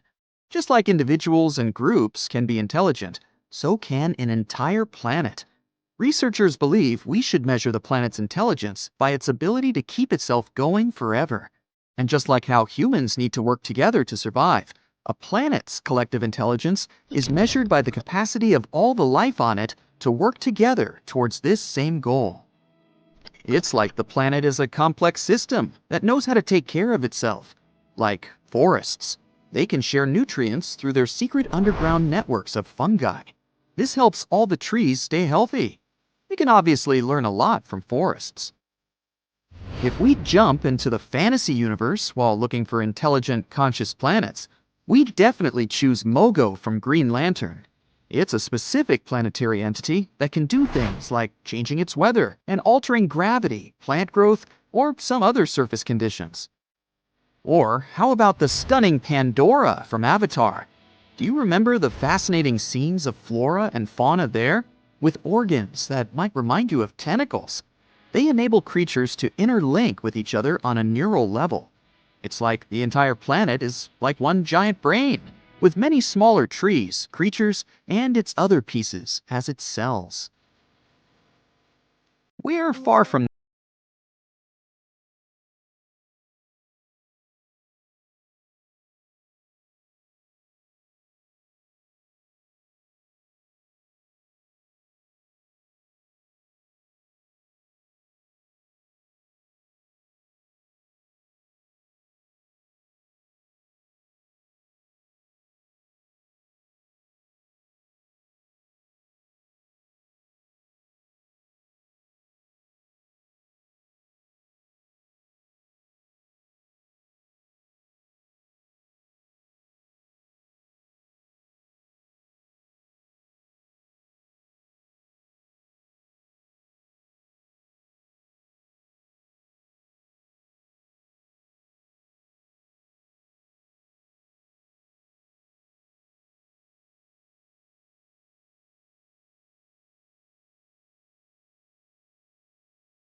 become sentient, like Pandora or some other imaginary conscious world out there? There are a few reasons for that. First, planets form based on how different materials like rocks, gases, and liquids gather around a new star. It's like you have a big family gathering where everyone brings different ingredients to make a delicious dish. And just like how these ingredients won't suddenly turn into a living being, the materials that make up a planet won't just turn into self-aware creatures. On Earth, after billions of years of complex chemical reactions, some molecules started to replicate themselves and carry information. That's how life on our planet began. And Earth is the only such example we have. Here's the second reason. Imagine you have a big garden where you plant a lot of mushrooms or bacteria, hoping they'll become really smart and help you take care of the garden. But mushrooms and bacteria don't have brains like we do. It's not like they need it anyway. Having a big brain is really expensive for animals too. It takes a lot of energy to keep it running. So, animals only become as smart as they need to be to survive and thrive in their environment. Dogs and cats are pretty smart because they need to be able to avoid danger and find food. They don't need human kind of intelligence for things like building houses, creating art, or inventing new technologies. So, it would be hard to bring all living beings and plants to the same level of intelligence. The third reason why it would be difficult for a planet to become sentient is the main rule of the animal kingdom. Life is all about survival of the fittest. Every creature is competing for resources like water, food, and space. But not only do different species compete against each other, but individuals within the same species also fight. Just think of how fiddler crabs fight for territory on the beach, or how wolf packs fight over prey. Or me, when I see an empty spot on a crowded beach. This kind of competition is not a good base for global cooperation. There are a couple of exceptions to this rule. For example, ants. They may not be the brightest creatures on the planet, but when they come together in colonies, they can achieve amazing things, like gathering food that's way bigger than them, building nests, raising young, and even farming. In fact, they act like a superorganism called a hive mind, where every ant works together towards a common goal. Insects like bees and ants are very altruistic and work together to ensure their queen reproduces. If one large ant colony took over our whole planet, it could act as a single mind and work towards the colony's and planet's interests until they run out of resources. But in reality, it's hard to imagine any organism, even a superorganism, could reach such a level of self-awareness and consciousness. Number 5. How could we keep in contact? When it comes to communication, ants use pheromones and humans use nerves. Both of these methods work well for small organisms, but when it comes to a giant planet-sized entity, it would be hard to make such communication fast and efficient. So, communication within a planet-sized entity would be much slower than what we have in our homes, like our computers or smartphones. Oh well, we'll just continue dreaming about Pandora. Have you ever wondered how the world will go down in flames? Will it be due to zombies, extraterrestrial civilizations, or AI taking over? Nah, turns out it might actually be mosquitoes and scientists causing the chaos. It's funny how things created by nature aren't as threatening as the stuff that doesn't exist naturally. And you know what's on that list? Editing the DNA genome. Experiments with the genetic structure of living organisms can produce completely new species, and no one knows how nature will react to them. Let's look at an example of gene drive. So it all started with malaria mosquitoes. To somehow stop the growth of their population and prevent the spread of malaria, scientists created a gene that magically made mosquitoes only have male offspring. Several insects with this gene transmitted it to others during the mating season, and thus spread infertility. Scientists were able to stop malaria and destroy almost the entire mosquito population. But imagine if something went wrong in the mosquito genome and their population began to increase exponentially. Malaria could spread across all continents and create huge problems for all of us. Now, let's move from the little mosquito problem to a planetary disaster that can be caused by the desire for knowledge, which is deeply embedded in our nature. British cosmologist Martin Rees once said that we lived in the 1st century when human beings could determine the planet's future. It seems that it's so easy not to destroy yourself, but our nature is quite complicated. In pursuit of solving the mysteries of the universe, we have built a giant machine that, according to some people, may destroy our planet. And this device is the Large Hadron Collider. The main task of this giant machine is to accelerate particles and make them collide with one another. Scientists expect that the collider will help better understand the structure of our universe. In simple words, this is a miniature simulator of the universe. Using it may also shed light on the mystery of dark matter. During operation, the machine compresses atoms and makes them crash into one another at great speed. Perhaps this is how our universe appeared. Some people fear that a small black hole may form because of this collision. A tiny particle with a huge weight will pull all objects inside itself. Its mass will grow, but its size won't change much. As a result, it will compress the entire Earth and turn it into a ball measuring a little more than 300 feet across. At the same time, our planet will still have the same weight. A powerful gravitational pull on such a small area of matter can form a black hole that might later swallow up our entire solar system. There are also theories that the Hadron Collider could open a portal to a parallel universe with creepy monsters that would enter our world. But of course, such theories have little to do with science. Scientists have already launched the collider several times, and as you can see, nothing terrible has happened. But there is a small nuance. With each launch, scientists increase the speed of particles. Who knows what will happen when they accelerate them too much?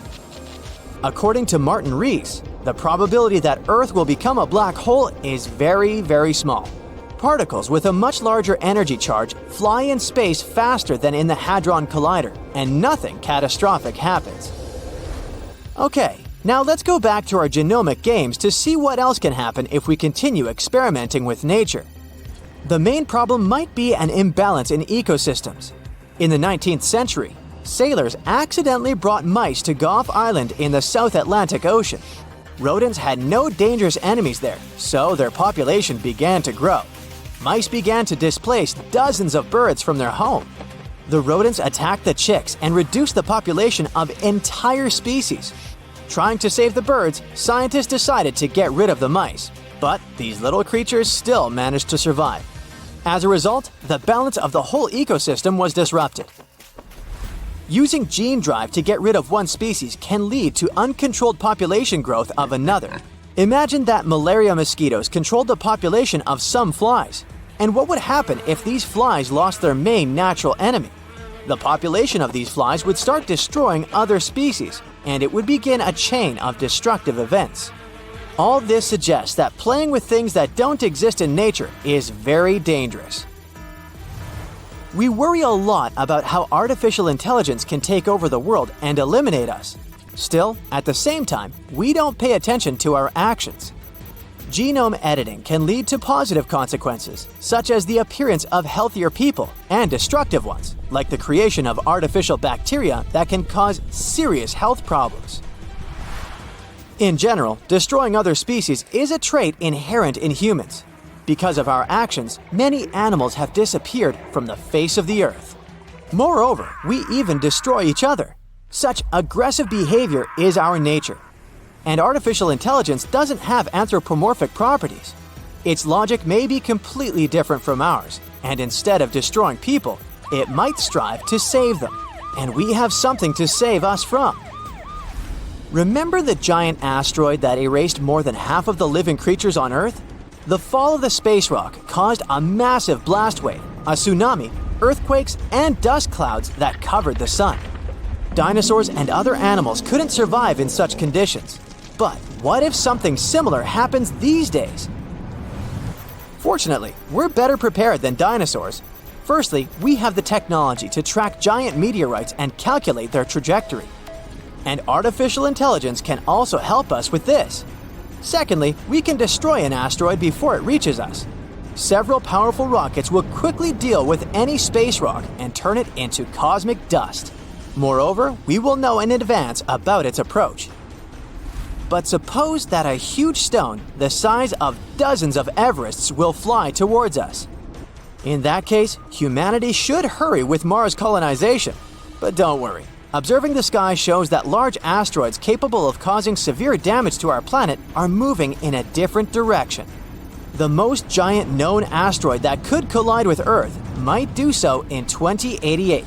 The probability that it will fall on our planet is 1 in 50,000, so you shouldn't have to worry about threats from outer space. What lies in the bowels of our planet is much more dangerous. Millions of tons of magma and hot gases can burst to the surface through destructive volcanic eruptions. More than 70,000 years ago, a large-scale eruption threw a tremendous amount of ash into the air, which then floated in the atmosphere in the form of a giant gray cloud for a long time. As a result, Earth's surface cooled down by several degrees, which led to one of the most massive extinctions in the history of our planet. Some eruptions happen not only inside volcanoes. There's such a thing as flood basalt. A colossal magma bubble accumulates under a vast area and begins to seep through faults in different parts. Magma slowly goes out there for many years and destroys all living things around. And the worst thing about this situation is that we can't do anything about it. Humanity has learned to track meteorites in space, but we're still not good at predicting a volcano's behavior. Even if we find out that some giant rock will wake up in the next 6 months, there's nothing we can do about that. We won't be able to prevent an eruption. All we can do is evacuate people from dangerous territory. We have no protection against earthquakes, and even more so, we can't stop the emission of ash into the atmosphere. It's possible that artificial intelligence will help us with this in the future, but right now, we're powerless. As you can see, there are several options for the end of the world for humanity, and they're all slightly different from those imposed by pop culture and the media. In the end, is it right to look for threats from space or artificial intelligence? Look at this spatula. Just a regular tool, mix and spread ingredients, right? But wait, this one is floating in space for some reason. So there's this astronaut named Pierce Sellers. There he is. He's up there in space, just doing his thing, when all of a sudden, he accidentally drops his trusty spatula. Let me give you some context. This all happened during the Space Shuttle Discovery's STS-121 flight back in 2006. They were on their way to the ISS on a mission to test out some new safety techniques. And now this spatula is just a tiny drop in the ocean of space debris. Humans have been exploring space for over half a century now. We've left all kinds of random stuff up there, from itty-bitty bolts to entire space stations. We've chucked a ton of things into the great beyond. Most of it burns up in a spectacular blaze as it re-enters Earth's atmosphere. But some bigger pieces can be a real danger for astronauts and their fancy spacecraft. Imagine accidentally crashing into a massive hunk of space junk. There are other weird things found in space. In November 2008, astronaut Heidi Stefanishan Piper was out on a spacewalk trying to fix a jammed gear on a solar panel. Suddenly, she lost her grip on the bag. That bag weighed around 30 pounds and was filled with all sorts of cool stuff, like grease devices, a scraper tool, and bags for debris. And it was pretty pricey for a tool bag. It cost around $100,000. Sometime later, amateur astronomers spotted the bag floating around in space. If you're in North America, you can even check if the tool bag is passing through your little slice of the sky.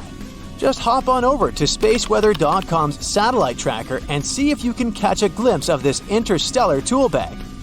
By the way, if you need to twist some wires in space and you don't have pliers, well, you may stumble upon them as they're free-floating in space too. Back in the day, when astronauts were just getting their space groove on, they tended to misplace things up there. During his first spacewalk on the Gemini 4 flight in 1965, Ed White, a famous spacewalker, accidentally let go of his glove. That glove decided to have its own adventure and hung out in orbit for a whole month before getting roasted in Earth's atmosphere. So not all debris is there to stay after all. So, space junk is basically all the stuff floating around in space that humans have left behind. Before we got all curious and started exploring, there wasn't any space debris hanging around. Imagine space junk as a little kid who just learned how to walk and play with their own toys. When they couldn't walk yet, it was easy for the person watching them to keep the play area clean. They were in charge of taking out the toys and putting them away. But now that the kids can walk, they can grab as many toys as they want and make a huge mess on the carpet. Well, it's kind of the same with us humans exploring outer space. We've sent all sorts of cool gadgets, like cameras, rovers, and rockets to check out what's out there. But we haven't really thought about bringing them back to Earth.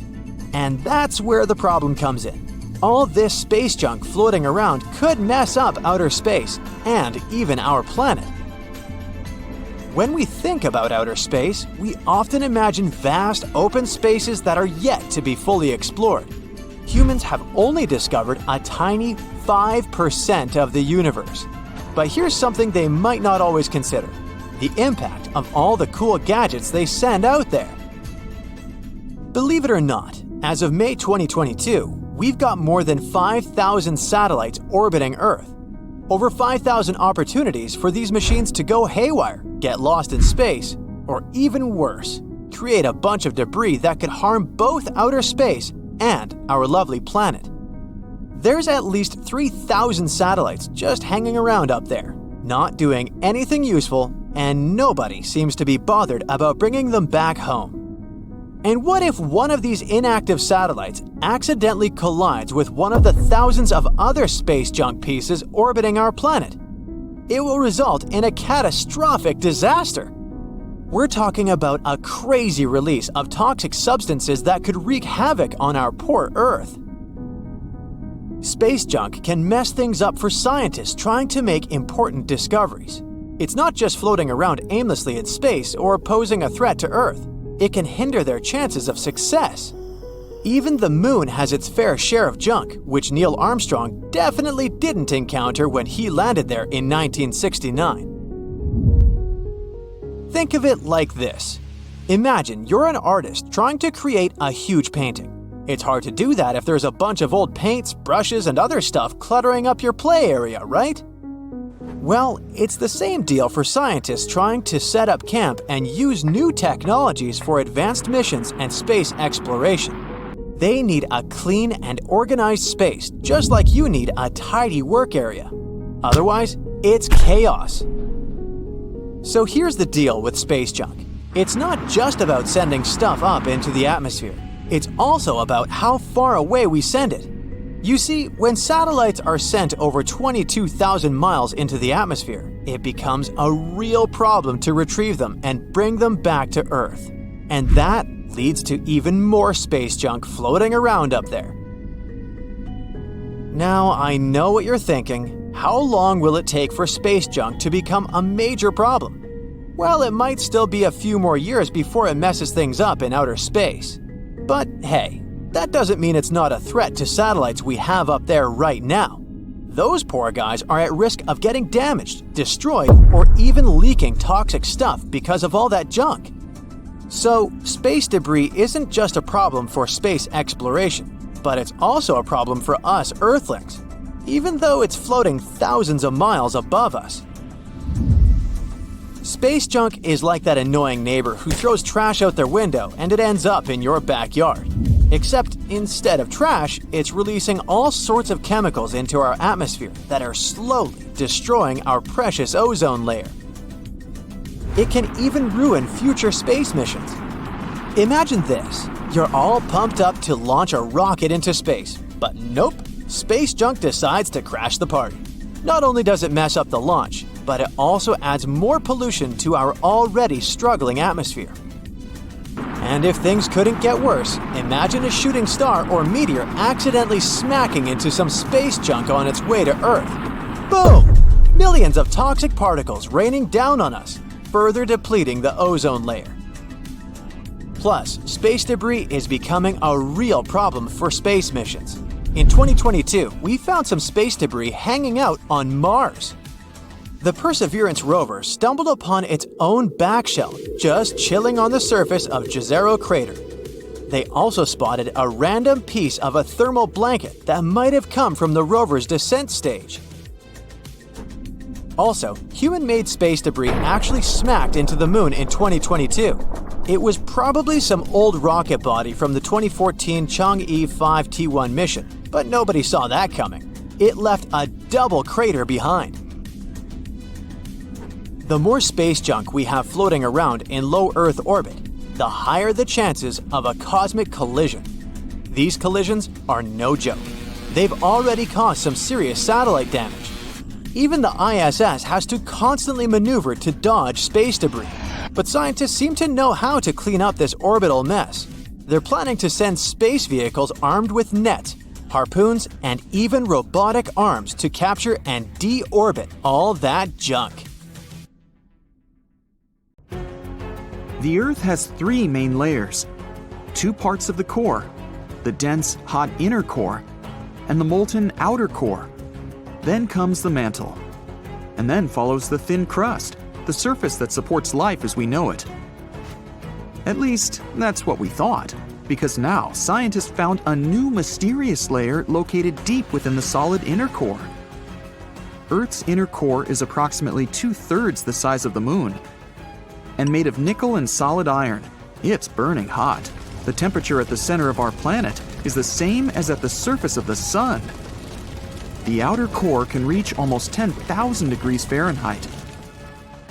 It's difficult to explore it because we can't go there, and it's like looking through a really dirty window of 3,200 miles of molten metal and rocks. But we can rely on laboratory experiments on heated pressurized rocks, signals from seismic waves, and computer models. When an earthquake hits, it sends out seismic shock waves. Those waves travel through layers at a different speed, depending on the direction they go and the material they move through. In the new study, a team of scientists set a data set of 100,000 deep earthquakes. Some of them went over 60 miles below the surface. When an earthquake happens on one side of our planet, scientists track its waves all along to the other side. Waves change when they come to the other side, so scientists try to understand the materials these waves have passed through. They found a new layer in the core of our planet thanks to earthquakes. Normally, shock waves travel along the equator, but down below, they digress and go into different directions, about 60 degrees to the side. When waves pass through the inner core going from north to south, they will travel more quickly than waves going through the core parallel to the equator. It's important to understand the core because it creates our magnetic field, which in turn protects the planet from things like solar winds that are charged particles coming from the sun. In the 1960s, we discovered the Earth pulsates every 26 seconds. It's like clockwork, a giant heartbeat.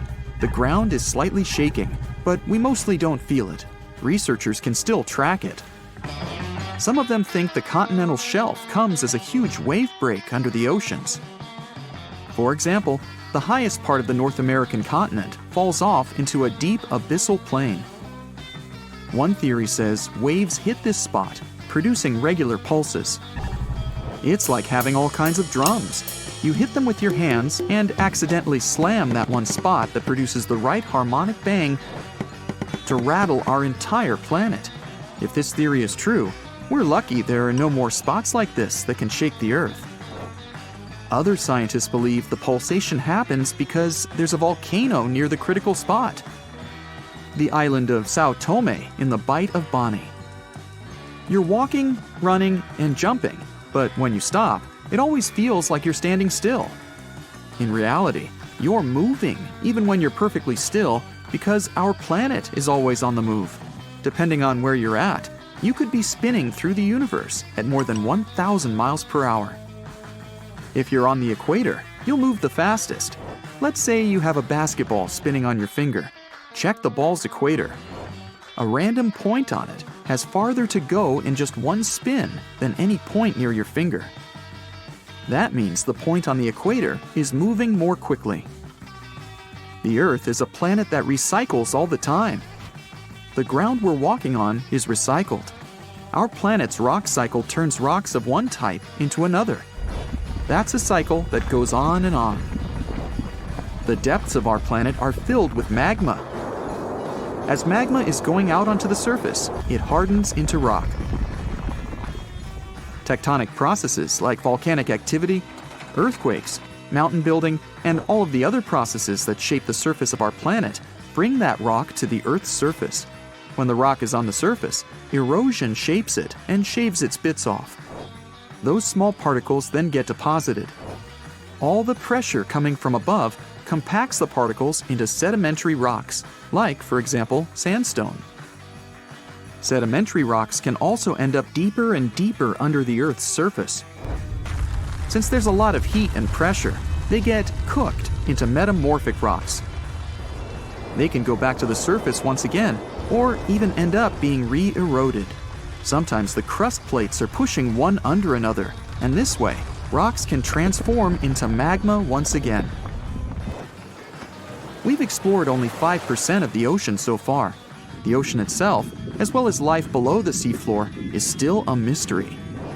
The sediments that are underlying our oceans are home to different microorganisms that exist even at depths of 1.5 miles beneath the seafloor. There are microbes hidden deep inside volcanic rocks below the seafloor off of the parts of the Pacific, hidden under 870 feet of sediment. The biosphere under the seafloor is growing extremely slowly compared to life on the surface. Cell division happens every 10 to 1,000 years. Something's different about the Earth's axis. Climate changes and melting glaciers, mostly in the regions like the Himalayas and Alaska, made the axis shift. Our planet has two kinds of poles. Are the south and north magnetic poles. They affect things such as drift and navigation. The axis that the Earth is spinning around is another kind of pole. It shifted a little bit over time, but we don't know exactly why. Researchers realize there are moving masses of water, pushing the Earth's axis eastward. Take a basin of water as an example. If you're moving it back and forth, sloshing makes the water move its weight all around. A similar thing is happening on a planetary level. No matter how large an earthquake is, no human could ever feel an earthquake on the opposite side of the Earth, although some people claim they did. In 2013, there was one near the Kuril Islands with a magnitude of 8.5. It went around 400 miles deep. It was so strong, people in Australia reported they could feel the ground shaking. The strongest earthquake happened in Chile in 1960 with a magnitude of 9.5. The rupture zone stretched from 311 miles to almost 620 miles along the country's coast. Earthquakes with a magnitude of 10 or higher can't happen. The magnitude depends on the length of the fault where it occurs. The longer the fault, the bigger the earthquake. A fault is a break in a part of the planet's crust. It has rocks on both sides, and they move past each other. We haven't found a fault long enough to generate earthquakes with a magnitude of 10 or more. If it happened, it would extend around most of our planet. An earthquake with a magnitude of 12 would require a fault larger than our planet. One side of our planet is getting colder than the other. The Earth has a system that keeps it warm from the inside, a red-hot liquid interior deep below the surface. It spins and, at the same time, generates a magnetic field and gravity.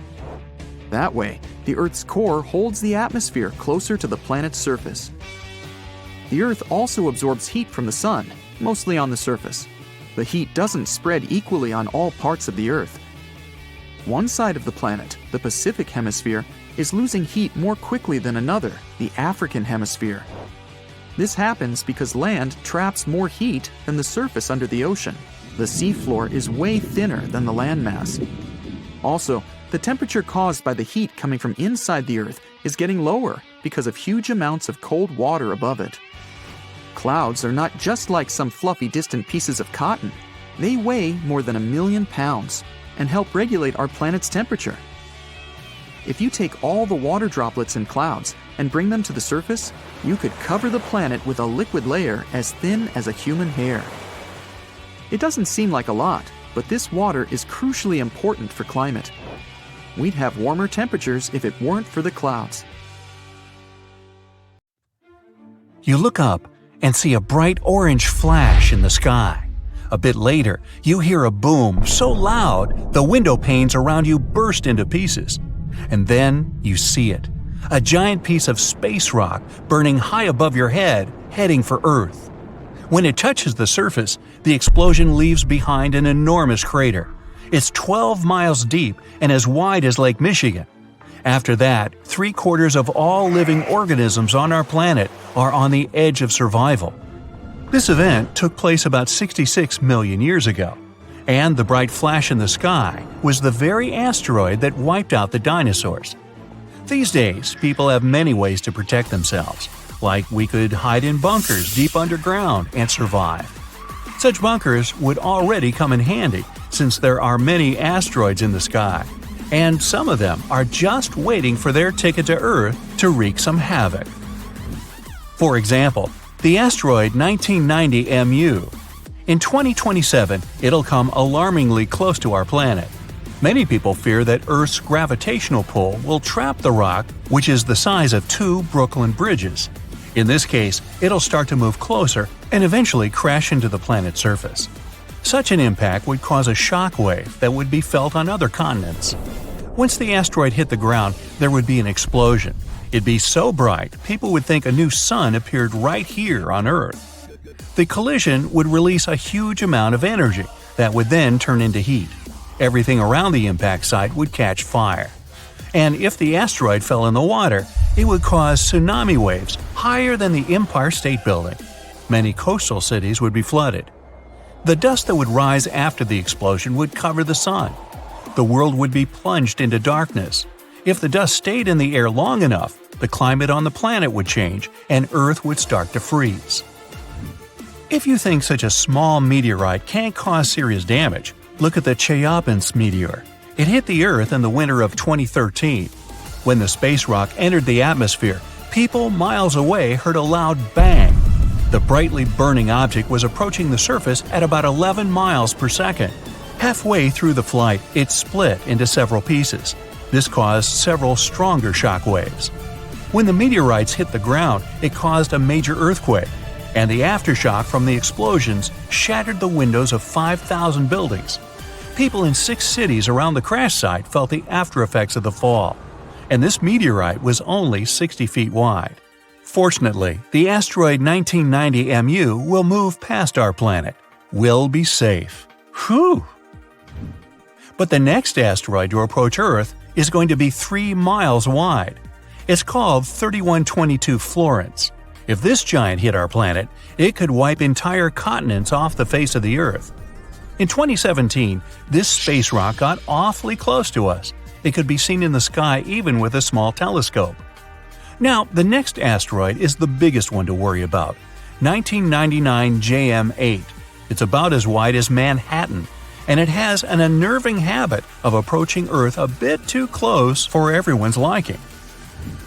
A small asteroid named 2020 VT4 got closer to our planet than all others have ever done. In November 2020, it flew over the Pacific Ocean at an altitude a bit smaller than the distance from Los Angeles to Las Vegas. That space rock was about the size of a big car. If it did make it to Earth's atmosphere, it would burn up completely before touching the ground. Falling asteroids and meteorites aren't uncommon on our planet. Luckily, most of them burst into flames and burn up before they enter the atmosphere. Mars is to blame for such frequent meteor showers. The planet isn't far from the main asteroid belt in the solar system. Sometimes, the gravitational pull of the red planet grabs asteroids from there. Then, Mars spins them around and flings them in our direction, just like a slingshot. So, Mars is a bully. Good thing we're protected by Jupiter. It's the largest planet in our solar system, and it has an incredibly strong gravitational field. It keeps the asteroid belt in line and protects us from being constantly hit by a rain of meteorites. And that's good news, considering Ceres is in the asteroid belt. This enormous space rock is so big that it was once considered to be a planet. Then, for many years, scientists called Ceres an asteroid.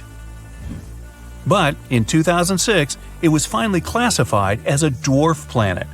This space object contains a third of the total mass of the asteroid belt, which is about 4% of the Moon's mass.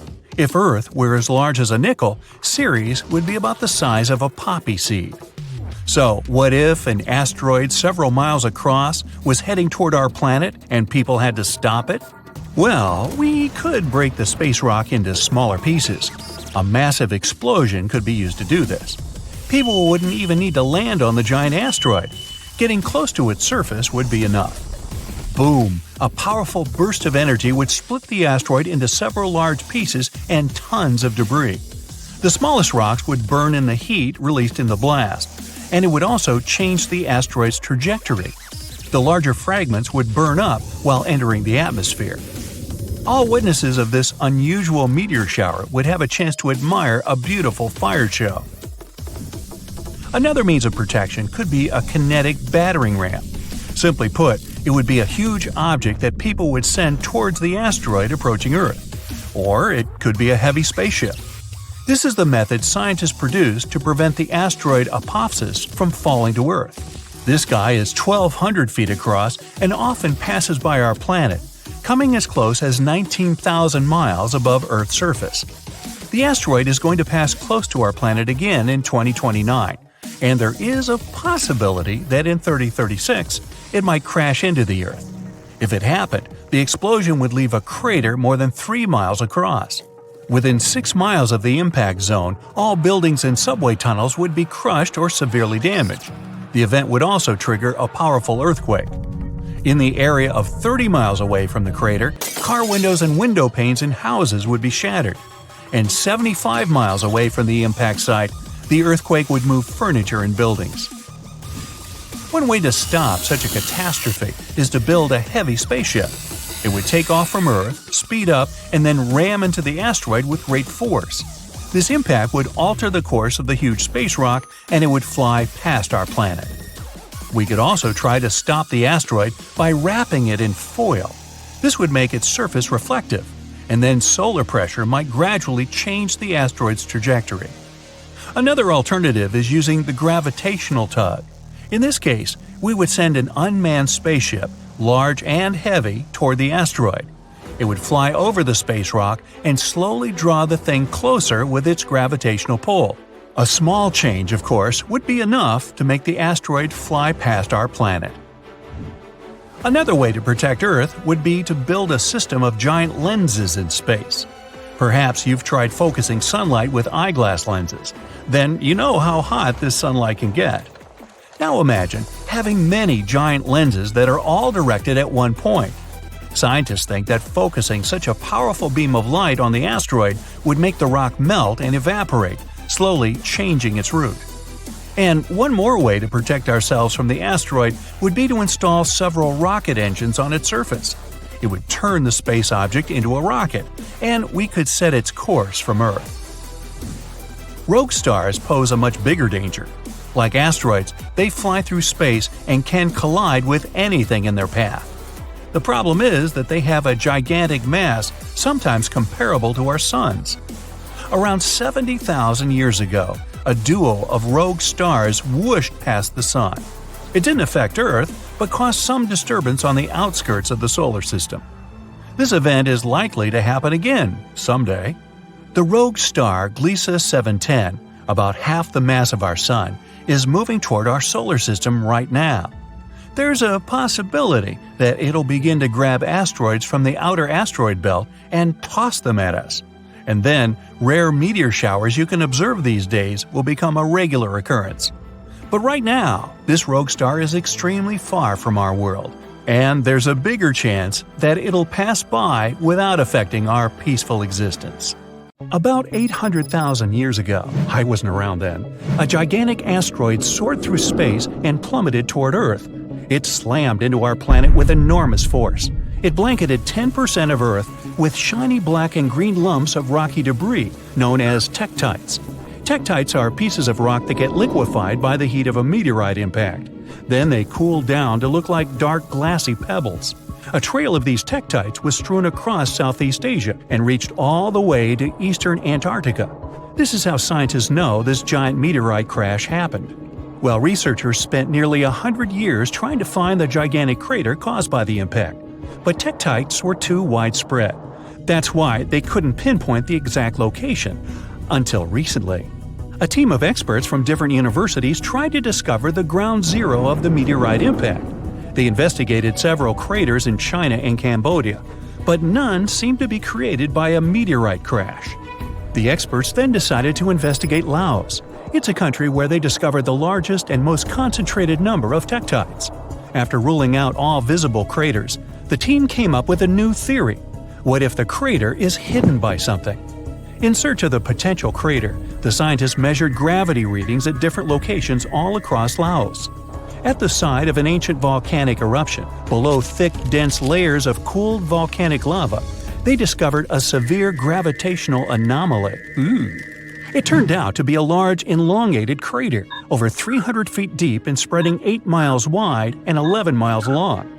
Based on the location and the crater's enormous size, scientists believe this is the impact site of the ancient meteorite. Meanwhile, over 2 billion years ago, long before the age of dinosaurs, Earth was struck by one of the largest asteroids to ever hit our planet. The asteroid was approximately 6 to 9 miles across and created the biggest impact crater on Earth. This is the Vredefort crater. You can find it in present-day South Africa. When it was formed, it had a gigantic diameter of 186 miles. Over the centuries, the massive crater slowly eroded away into the Vredefort Dome. That's a rocky hill formation that was the central site of the asteroid's impact. This formation is so large that it can be seen from space. Today, the Vredefort Dome is a recognized World Heritage Site. It's also home to several towns and communities that encourage tourists to come and visit the ancient crater. In 1943, one pilot strayed from his regular flight path to avoid dangerous weather conditions. Flying over Quebec, Canada, he spotted a large, perfectly circular basin. That is how the Pingualuit crater was discovered.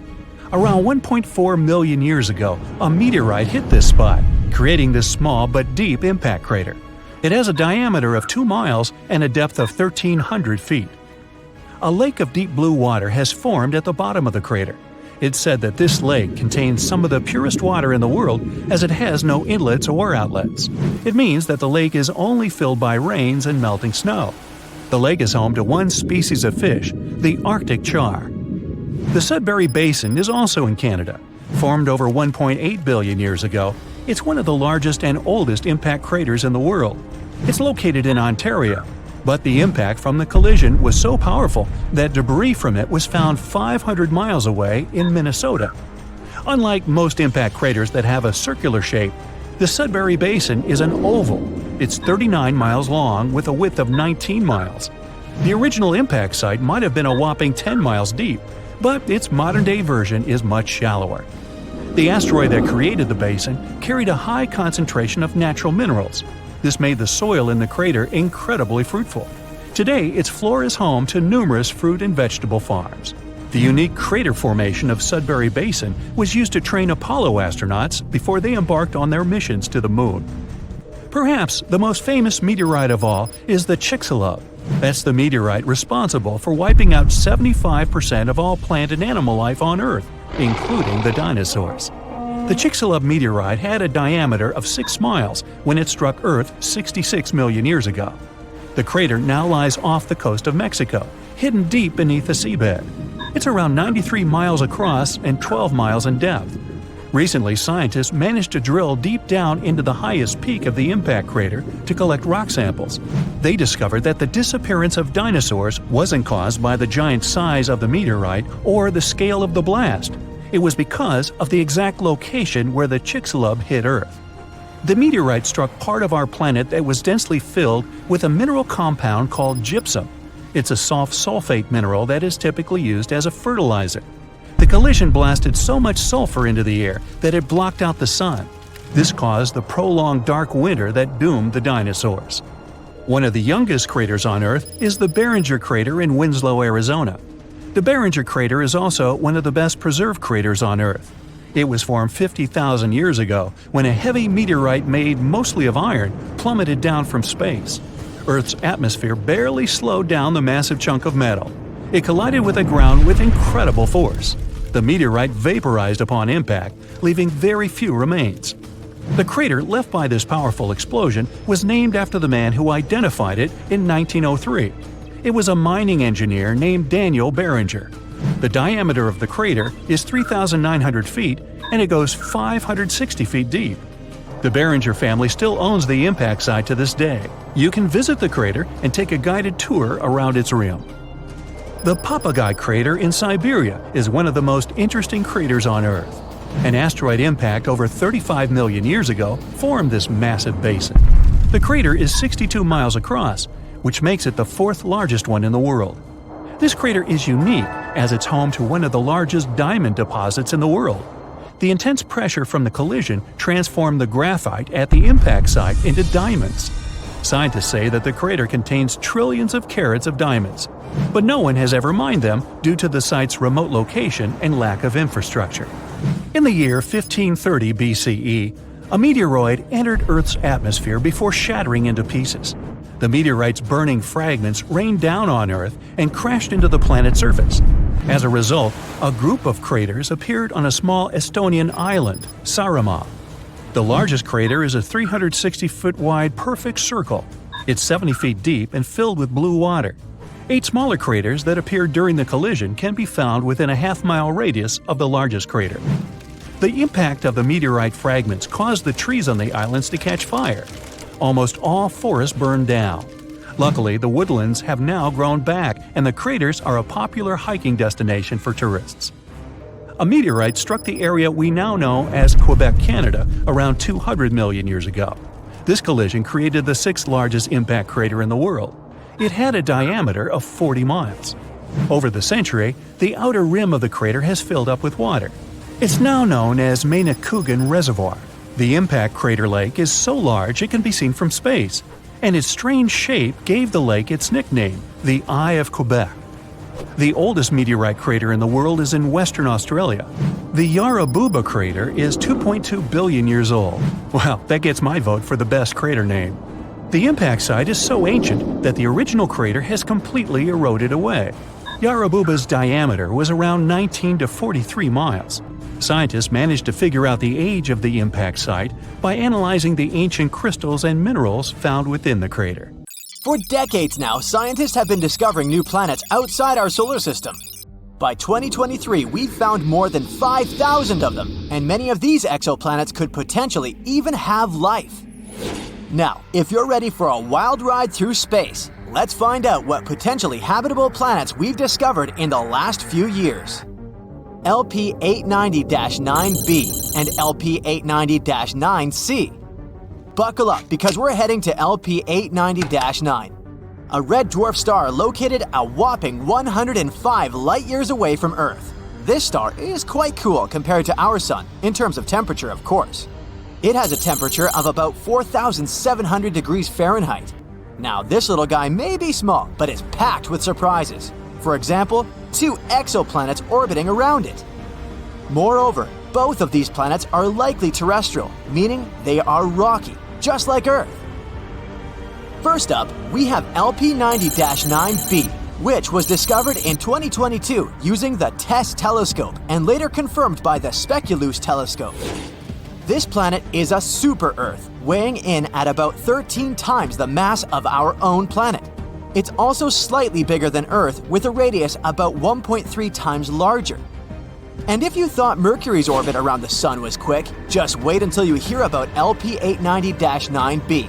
It takes about 3 days to complete one lap around its star. Imagine falling asleep in freezing winter and waking up in hot summer.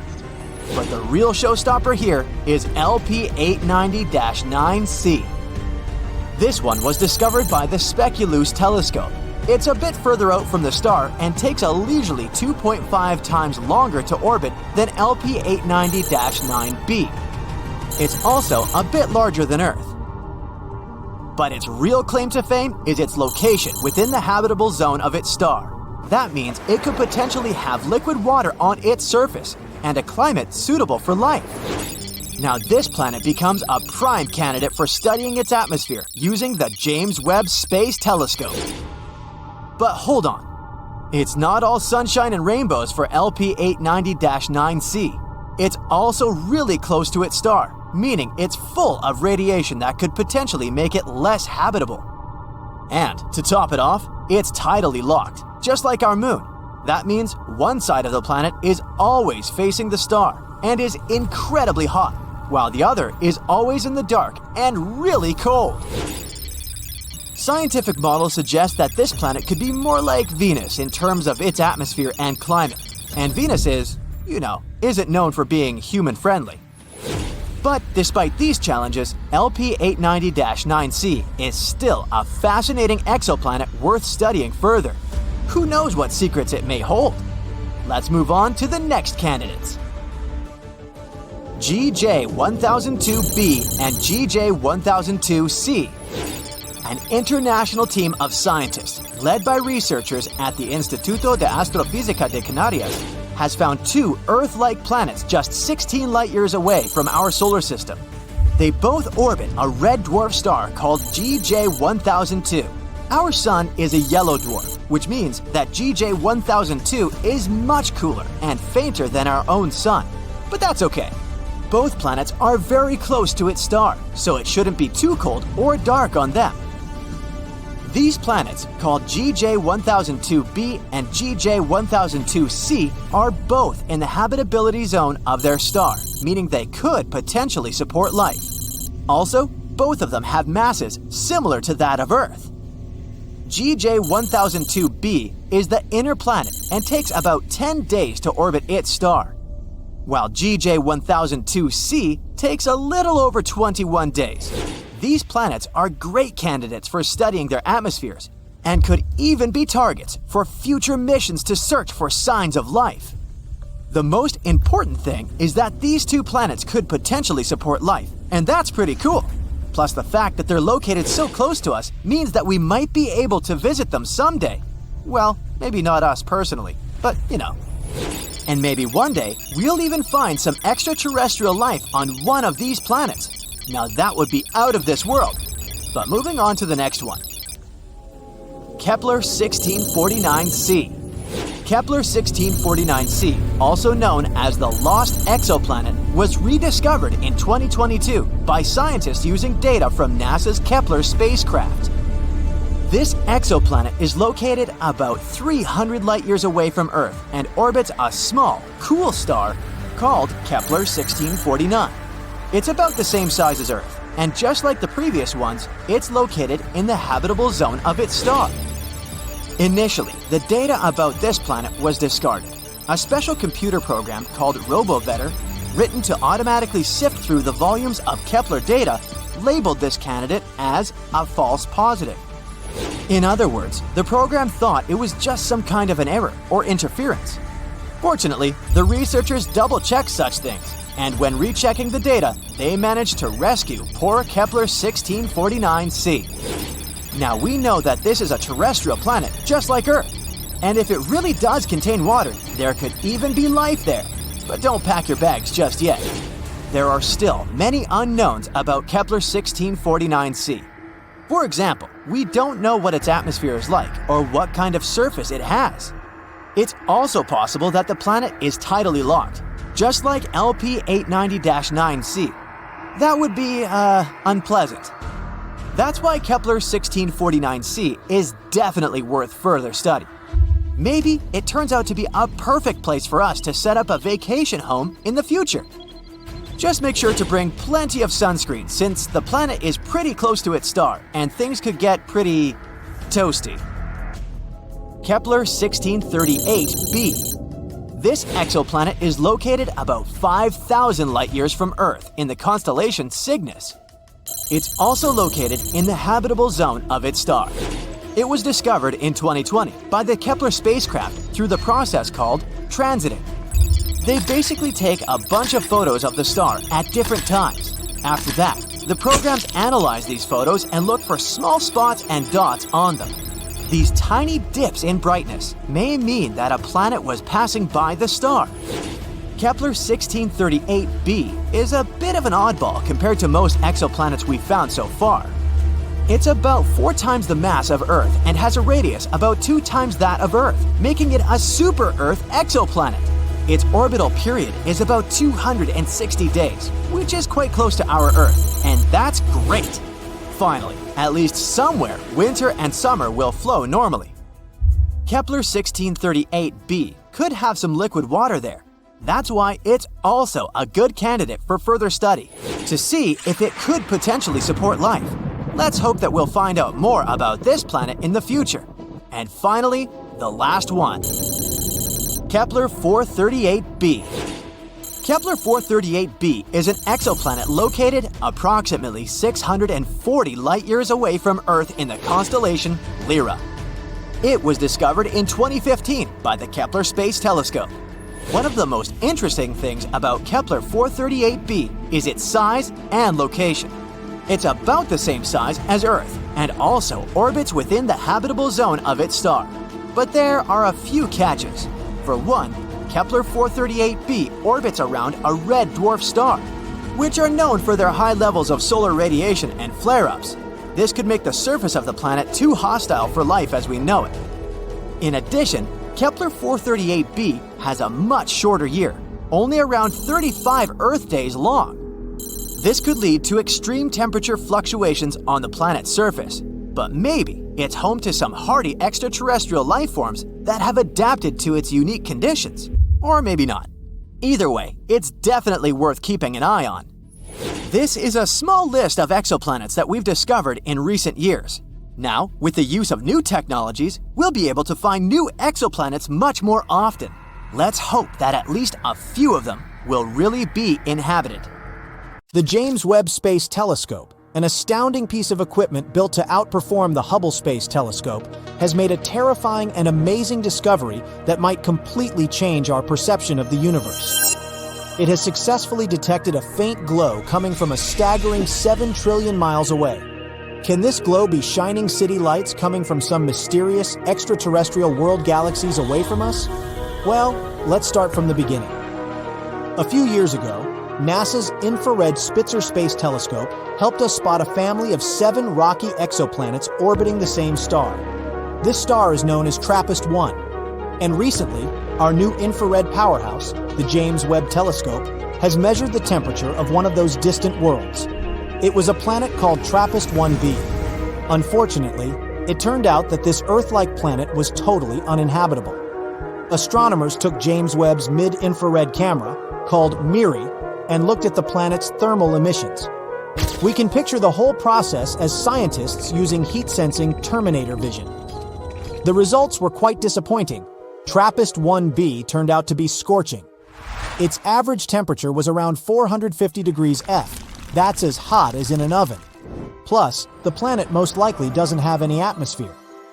At the same time, this discovery was another record-breaking first for the telescope, which had already produced some newsworthy results by that time. It was the first time researchers detected any form of light emitted by a small and relatively cool exoplanet similar to the rocky planets in our own solar system. No previous telescope had enough sensitivity to measure such dim, mid-infrared light. When 7 TRAPPIST-1 exoplanets were first discovered, the astronomical community was ecstatic. That's because all those faraway worlds were about the size of our home planet and located in their star's habitable zone. It's the region that is just the right distance away from a star for liquid water to exist on a planet's surface. Thus, the planetary system became the best place to look for rocky planets with an atmosphere. But don't get too excited yet. These planets aren't likely to become new worlds for humans to explore, mostly because the TRAPPIST-1 planets are totally out of our reach at the moment. They're just too far away, at a whopping 235 trillion miles away. Their star is also much smaller and redder than our Sun. It's classified as an M-dwarf star. In our home Milky Way galaxy, there are twice as many of such stars as there are stars like the Sun, and they're also twice as likely to have rocky planets orbiting them. It's probably not surprising that astronomers are very interested in such stars. They're the main targets for seeking potentially habitable planets, and it's also way easier and more convenient to observe rocky planets around such smaller stars. But there's a catch. M-dwarfs are more active than our Sun. They frequently flare and spew high-energy rays which are likely to be extremely damaging to planets' atmospheres and any forms of extraterrestrial life.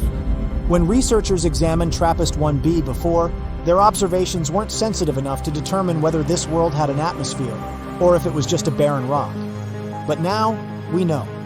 The planet is tidally locked to its star, which means that one of its sides always faces the star, while the other is stuck in perpetual darkness. The latest simulations suggest that if this planet had an atmosphere, its temperatures would be much lower since the air would redistribute the heat around both sides of the planet. Unfortunately, the James Webb Telescope recorded much hotter temperatures than needed for such a favorable scenario. It indicates the absence of an atmosphere and knocks the planet off our list of possibly habitable worlds. But the main excitement here isn't actually the features of TRAPPIST-1b. The main takeaway is that James Webb is capable of making such kinds of measurements. It'll help us explore the atmospheres and temperatures of many other distant worlds.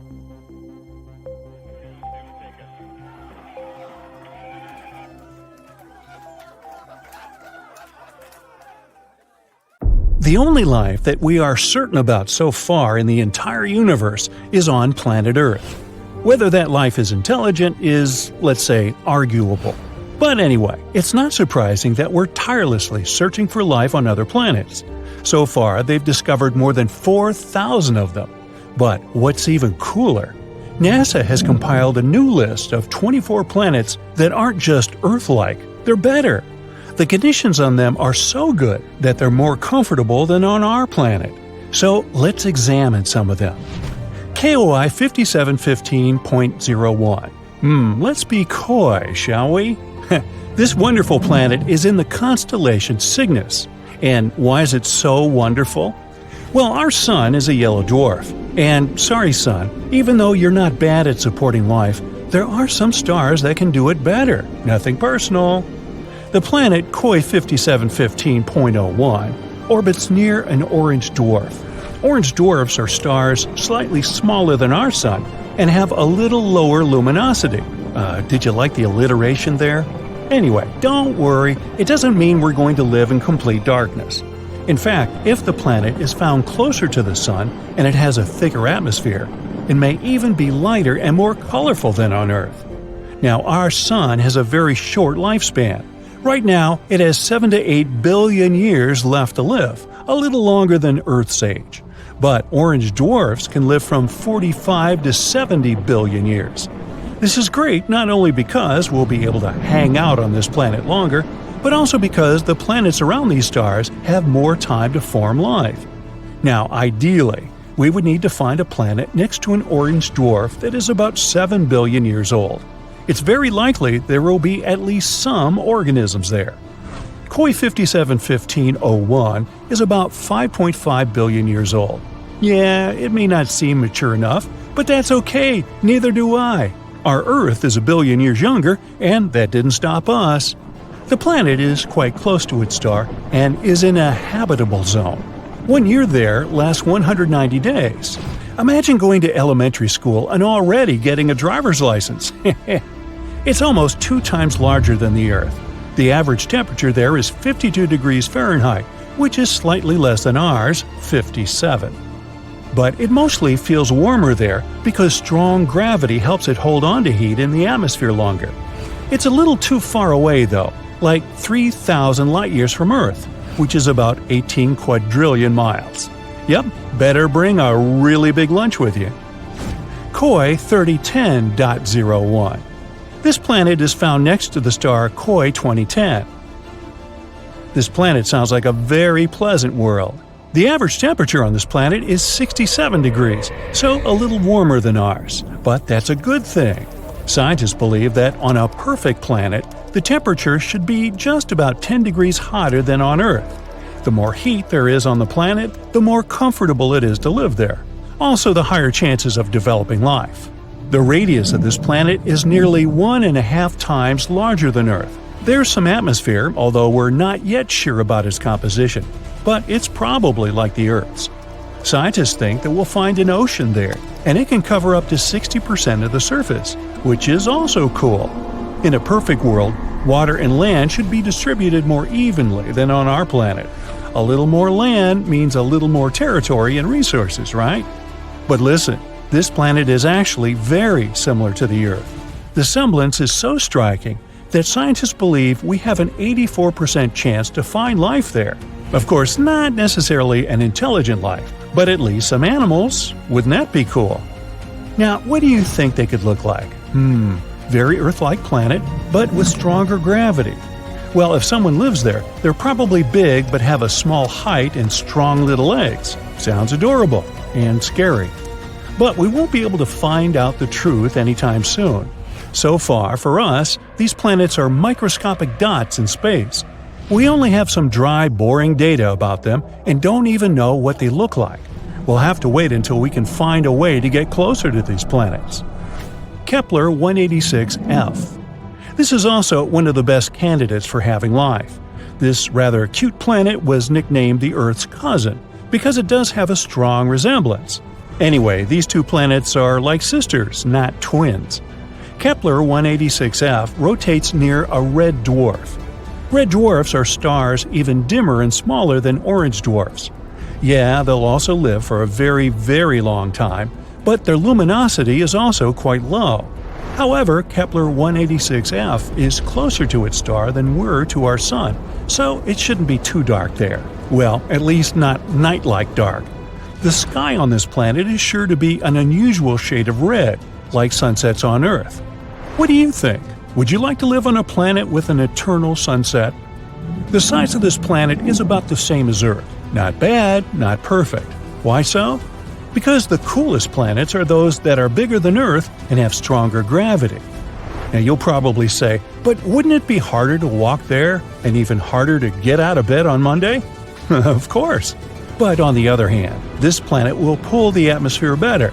The atmosphere will be thicker and denser. This means more protection from the scary space stuff, more oxygen, and more heat. Not to mention the fact that the bigger planets have more space to settle. Awesome, right? But of course, the Earth's size is also an excellent choice.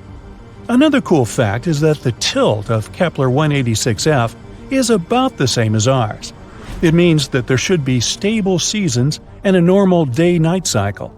Do you know how important the tilt of the planet is? Let's look at Mars. Mars is also, in fact, found in the habitable zone of our Sun. But its tilt is very unstable, and as a result, the entire ocean that could have been on it once now completely dried up. Today, it's just a red desert, and there's no life there. At least not as far as we know, but you see how important these tiny details are? This planet is also quite far away from us, 490 light-years. That's about 3 quadrillion miles. So yeah, we're just going to keep waiting for intergalactic travel. Kepler 62e and 62f. These planets were called the most Earth-like before we discovered Kepler 186f. They're very comparable to our home.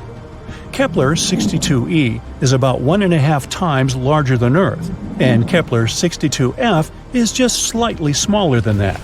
They're located in the constellation Lyra, which is about 1,200 light-years away from us. They both also orbit a red dwarf.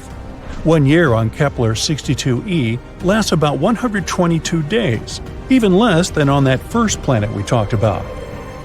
Scientists believe that both 62e and 62f are sort of water worlds, warm places mostly, or even completely covered with water. If there is land there, it's probably just some islands. A world consisting entirely of islands. A fantasy dream for some, think Hawaii, and a nightmare for others, think Megalodon. But if you're a fan of ancient marine animals, just imagine how gigantic they could be there. Still, there are many things we don't know about this planet. Does it have a surface? What about its composition, density? One day, maybe we'll be able to answer these questions. And so, that's it for the super Earths. Of course, the original list is much longer, and you can go check it out on the internet. Now, the best thing about all this is that these are planets that are better than the Earth. But we also know thousands of other exoplanets that are just close enough to ours. And the odds are, a few of them have at least some form of life.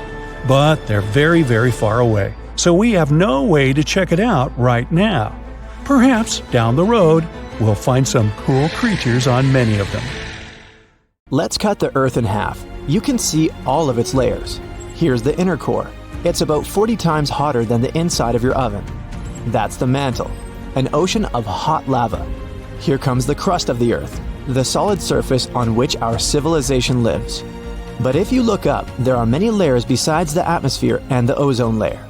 Scientists recently discovered a strange bubble here, which protects our planet from radiation. And nope, it's not the Earth's magnetic field. This bubble is made of radio waves. Our planet grows like a Christmas tree in the radio spectrum. But we're interested in low-frequency waves, the ones that let us keep in touch with submarines. So, radio waves are like light waves, or regular ocean waves. Look at this one. The distance between the two peaks is the wavelength, and the number of these waves over a period of time is the frequency. For example, there are 10 waves in this interval of 1 second. So, can you guess the frequency of this wave?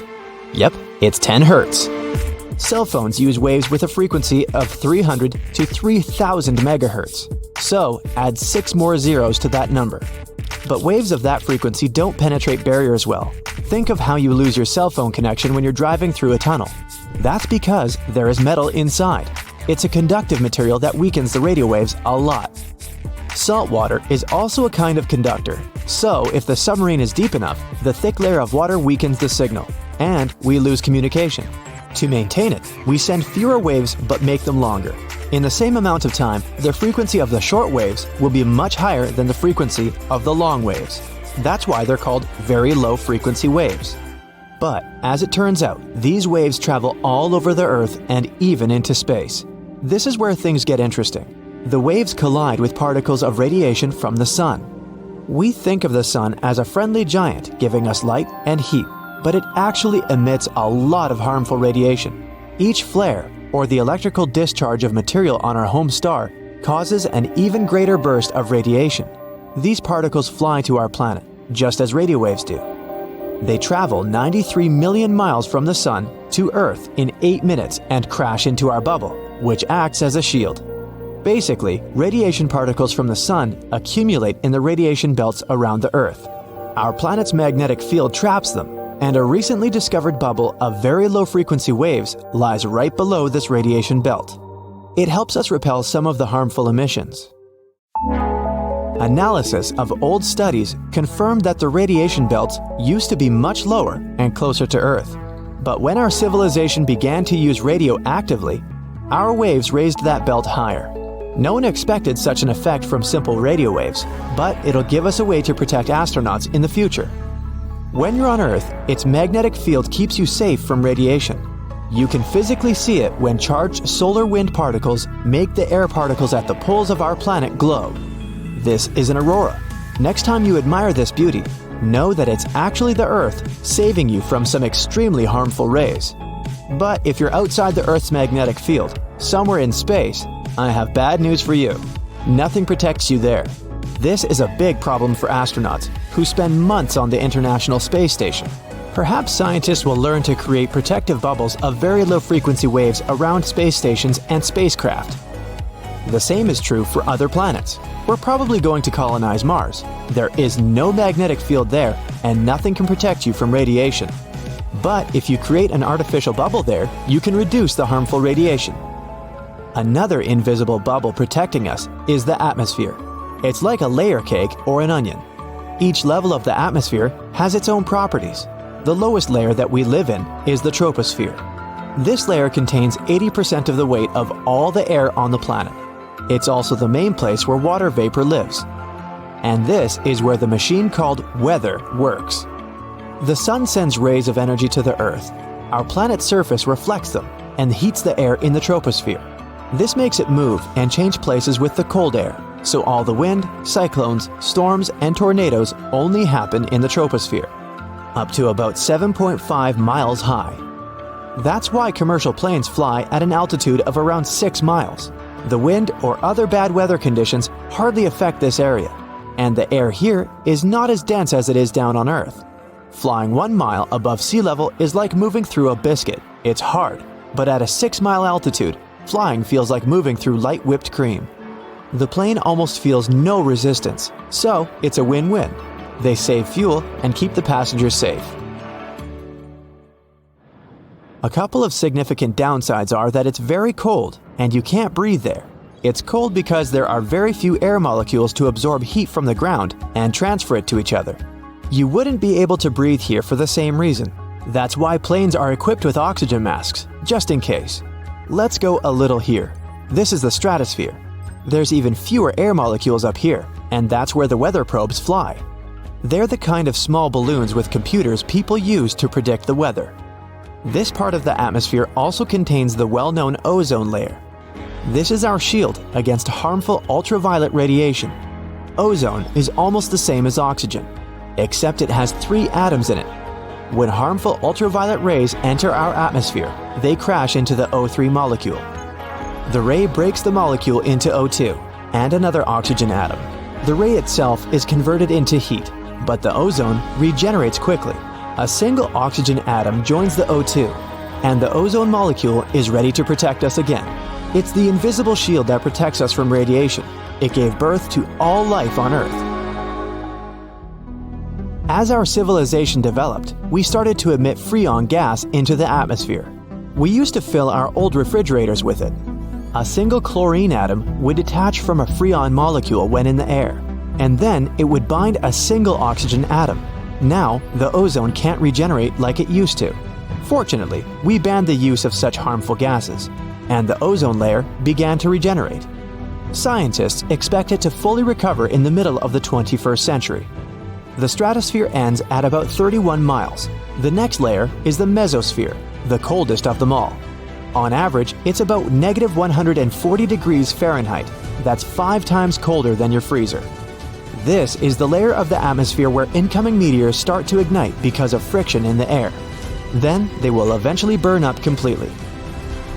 The air here is too thin for airplanes or balloons to fly, but it's still too dense for satellites. So, this layer of the atmosphere is not well studied.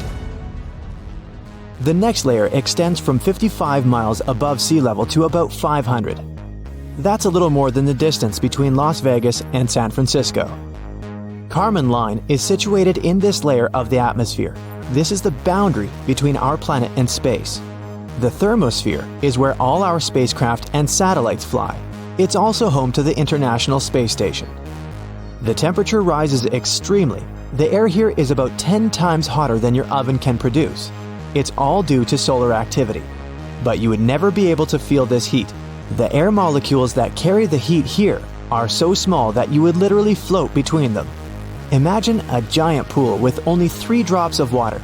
That's the thermosphere. And the highest layer of our atmosphere is the exosphere. This is the widest layer of our air bubble. Scientists believe its boundaries are about halfway to the moon at 120,000 miles. This is the point where the pressure of solar radiation begins to exceed the Earth's gravity. It's still part of our atmosphere. This means that astronauts who went on various space missions and have been on the ISS have actually never left the Earth's atmosphere. Have you ever wondered how the world will go down in flames? Will it be due to zombies, extraterrestrial civilizations, or AI taking over? Nah, turns out it might actually be mosquitoes and scientists causing the chaos. It's funny how things created by nature aren't as threatening as the stuff that doesn't exist naturally. And you know what's on that list? Editing the DNA genome. Experiments with the genetic structure of living organisms can produce completely new species, and no one knows how nature will react to them. Let's look at an example of gene drive. So it all started with malaria mosquitoes. To somehow stop the growth of their population and prevent the spread of malaria, scientists created a gene that magically made mosquitoes only have male offspring. Several insects with this gene transmitted it to others during the mating season, and thus spread infertility. Scientists were able to stop malaria and destroy almost the entire mosquito population. But imagine if something went wrong in the mosquito genome and their population began to increase exponentially. Malaria could spread across all continents and create huge problems for all of us. Now, let's move from the little mosquito problem to a planetary disaster that can be caused by the desire for knowledge, which is deeply embedded in our nature. British cosmologist Martin Rees once said that we lived in the 1st century when human beings could determine the planet's future. It seems that it's so easy not to destroy yourself, but our nature is quite complicated. In pursuit of solving the mysteries of the universe, we have built a giant machine that, according to some people, may destroy our planet. And this device is the Large Hadron Collider. The main task of this giant machine is to accelerate particles and make them collide with one another. Scientists expect that the collider will help better understand the structure of our universe.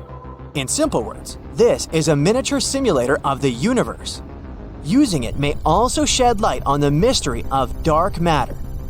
During operation, the machine compresses atoms and makes them crash into one another at great speed. Perhaps this is how our universe appeared. Some people fear that a small black hole may form because of this collision. A tiny particle with a huge weight will pull all objects inside itself. Its mass will grow, but its size won't change much. As a result, it will compress the entire Earth and turn it into a ball measuring a little more than 300 feet across. At the same time, our planet will still have the same weight. A powerful gravitational pull on such a small area of matter can form a black hole that might later swallow up our entire solar system. There are also theories that the Hadron Collider could open a portal to a parallel universe with creepy monsters that would enter our world. But of course, such theories have little to do with science. Scientists have already launched the collider several times, and as you can see, nothing terrible has happened. But there is a small nuance. With each launch, scientists increase the speed of particles. Who knows what will happen when they accelerate them too much? According to Martin Rees, the probability that Earth will become a black hole is very, very small. Particles with a much larger energy charge fly in space faster than in the Hadron Collider, and nothing catastrophic happens.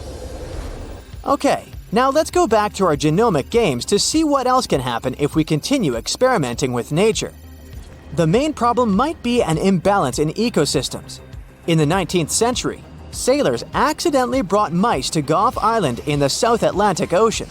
Rodents had no dangerous enemies there, so their population began to grow. Mice began to displace dozens of birds from their home. The rodents attacked the chicks and reduced the population of entire species. Trying to save the birds, scientists decided to get rid of the mice, but these little creatures still managed to survive.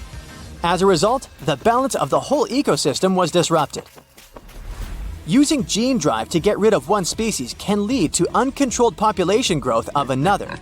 Imagine that malaria mosquitoes controlled the population of some flies. And what would happen if these flies lost their main natural enemy? The population of these flies would start destroying other species, and it would begin a chain of destructive events.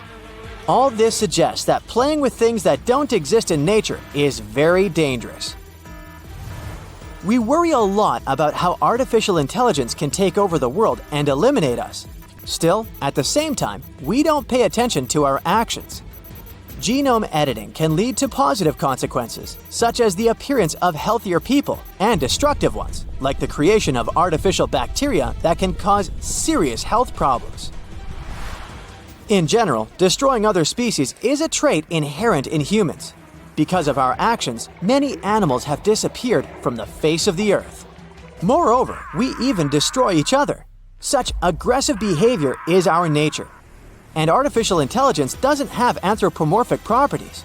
Its logic may be completely different from ours, and instead of destroying people, it might strive to save them. And we have something to save us from. Remember the giant asteroid that erased more than half of the living creatures on Earth? The fall of the space rock caused a massive blast wave, a tsunami, earthquakes, and dust clouds that covered the sun. Dinosaurs and other animals couldn't survive in such conditions. But what if something similar happens these days? Fortunately, we're better prepared than dinosaurs. Firstly, we have the technology to track giant meteorites and calculate their trajectory.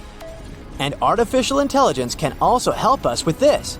Secondly, we can destroy an asteroid before it reaches us. several powerful rockets will quickly deal with any space rock and turn it into cosmic dust. Moreover, we will know in advance about its approach.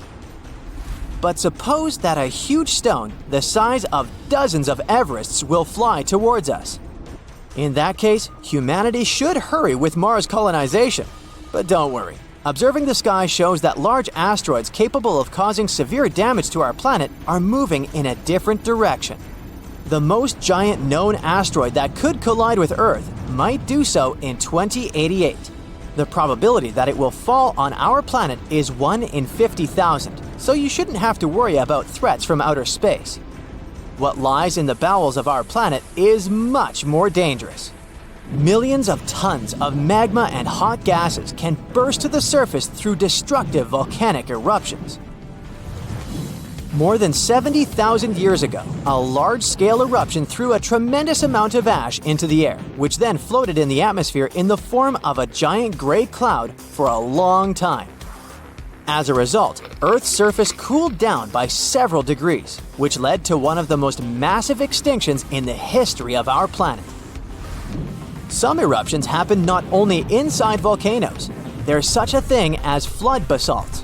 A colossal magma bubble accumulates under a vast area and begins to seep through faults in different parts. Magma slowly goes out there for many years and destroys all living things around. And the worst thing about this situation is that we can't do anything about it. Humanity has learned to track meteorites in space, but we're still not good at predicting a volcano's behavior. Even if we find out that some giant rock will wake up in the next 6 months, there's nothing we can do about that. We won't be able to prevent an eruption. All we can do is evacuate people from dangerous territory. We have no protection against earthquakes, and even more so, we can't stop the emission of ash into the atmosphere. It's possible that artificial intelligence will help us with this in the future, but right now, we're powerless. As you can see, there are several options for the end of the world for humanity, and they're all slightly different from those imposed by pop culture and the media. In the end, is it right to look for threats from space or artificial intelligence? The planet races through space. Its orbit is unstable, like a pool ball gliding across the table looking for a target to collide into. Only this ball is the size of Mars, and it's going 9,000 miles per hour. Boom! It crashes into another planet. This Mars-sized object was called Theia, and what it smashed into was Earth. The impact released 100 million times more energy than the asteroid that wiped out the dinosaurs. The planetary collision threw tons of solid material from both objects out into space. But only one of the bodies survived. Theia was obliterated and then swallowed entirely by early Earth. But that debris didn't go flying endlessly into the cosmic void. No, something crucial happened. All those solid chunks gathered into a cloud. Gravity squished it together, pressing more and more. And in the end, our moon was born. So goes the theory. At the time of the impact, the solar system was just forming, and this rendezvous of epic proportions probably wouldn't have happened if it weren't for a newly formed Jupiter throwing Theia off its orbit and straight into Earth. Our young planet withstood the blow. Time passed, Earth evolved. Its surface will become unrecognizable over the next 4.5 billion years. It's hard for the human mind to understand this vast amount of time, so we'll squeeze it all into one day. If midnight is when Earth first formed from gas and dust that remained after the Sun's creation, the next 4 hours show a lifeless planet. Red hot, covered in lava, constantly bombarded by asteroids and, as you know by now, even a whole other planet. Yet life finds a way. The first cells appear. It's 4 a.m. on the clock. At 2:08 p.m., we see the first single-celled organisms form. It's not until 8:28 p.m. that sea plants appear. 20 minutes later, what's this? Jellyfish. After them, the planet flourishes with different fish, reptiles, insects. The forests grow at 10:30 p.m. Between 10:56 and 11:40, dinosaurs roam the Earth. The giant lizards ruled our planet for less than 1 hour. A minute before the dinosaurs' extinction at 11:39 p.m., the first mammals begin to run around the planet. At 11:58 and 43 seconds, humans appear. In the cosmic scale of things, we've only ruled this planet for 1 minute and 17 seconds. So here's the main question baffling scientists. Why didn't life on Earth ever stop? It had every chance to cease. Why didn't our planet become like Venus or Mars? They both once had an atmosphere and oceans. Today, they're lifeless deserts. Forget about complex scientific concepts and theories of the universe's structure. Our little rock and all its inhabitants are just incredibly lucky. Professor Toby Tyrrell at the University of Southampton used computer programs and climate simulations to solve the puzzle of why asteroid collisions in ice ages didn't turn our little rock into a lifeless wasteland. The research team took not 10, 100, or 1,000 virtual planets similar to Earth. They used 100,000 for the experiment. And every single one of those 100,000 were simulated 100 times. They exposed these virtual planets to different phenomena. They were bombarded by asteroids, frozen, exposed to epic eruptions of supervolcanoes that blacken the skies and block the surface from the sun's rays. Just 9%, or 8,700 of them, were successful one time in 100 simulations. Of that group, 4,500 planets remain inhabited 10 times. Only on one planet out of 100,000, life didn't stop all 100 times.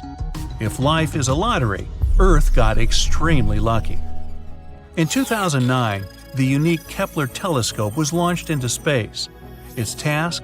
Search one patch of the night sky, or 150,000 stars, for rocky Earth-like planets. Over 9 years in service, it ended up surveying more than 500,000 stars.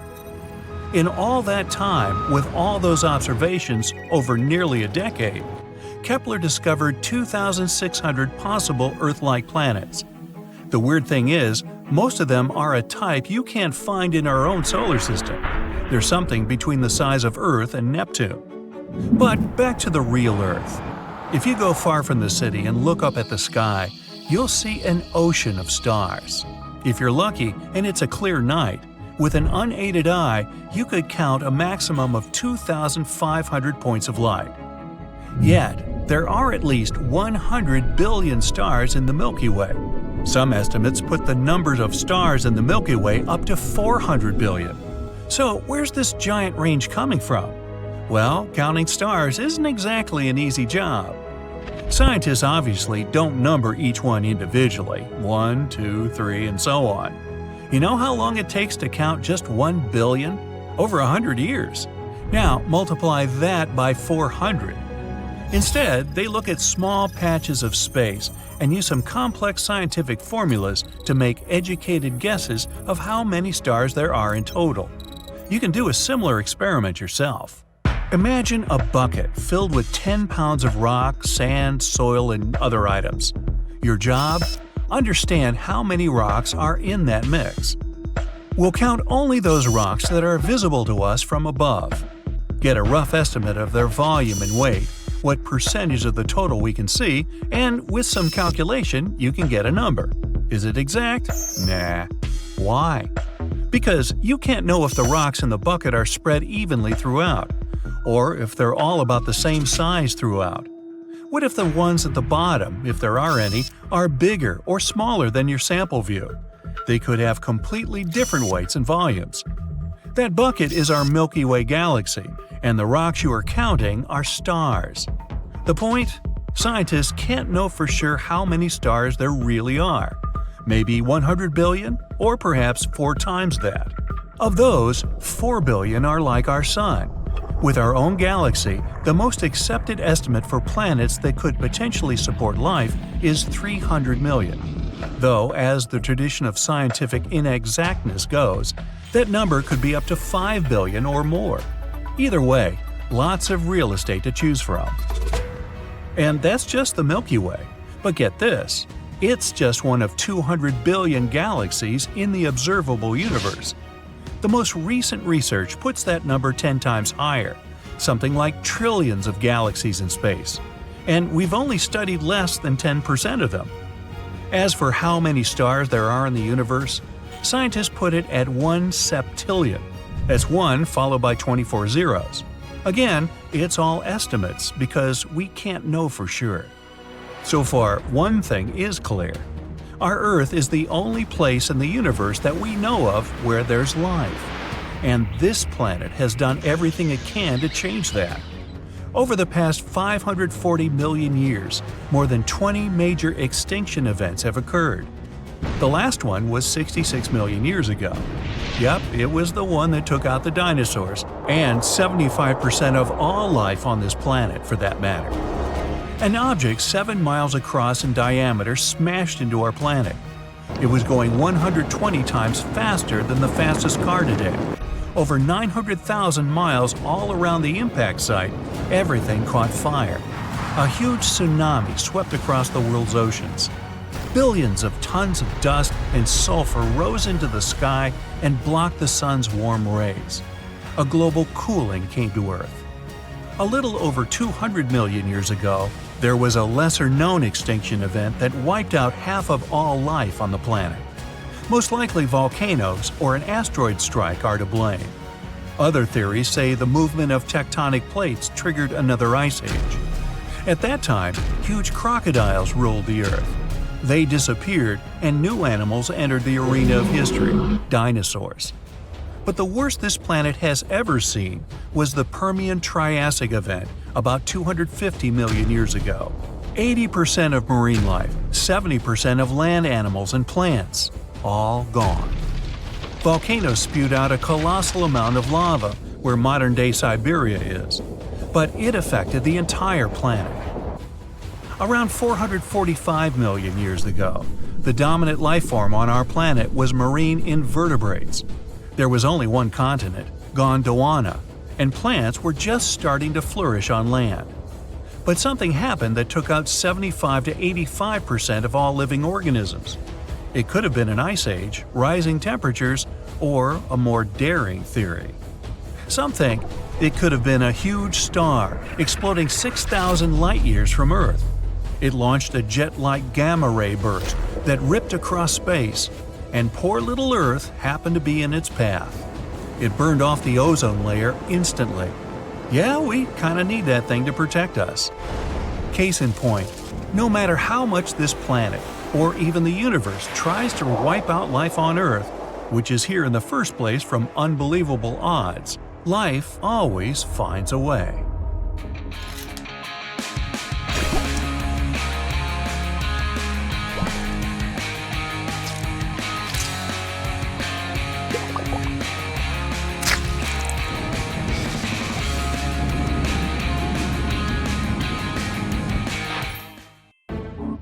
We still can't find the source of the mysterious signal we've been receiving since 2018.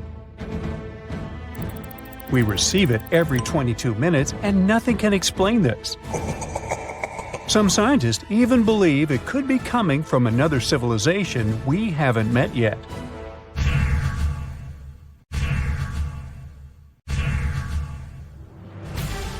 This strange radio signal wasn't found by a scientist on a serious mission. It was actually discovered by a college student just doing a regular project for school. Tyrone O'Doherty, an undergrad student at Curtin University in Australia, was sifting through old data of the southern sky. He was looking for any weird blinking radio signals. He finally stumbled upon one from 2018 that seemed to shoot radio waves towards Earth like a lighthouse beam.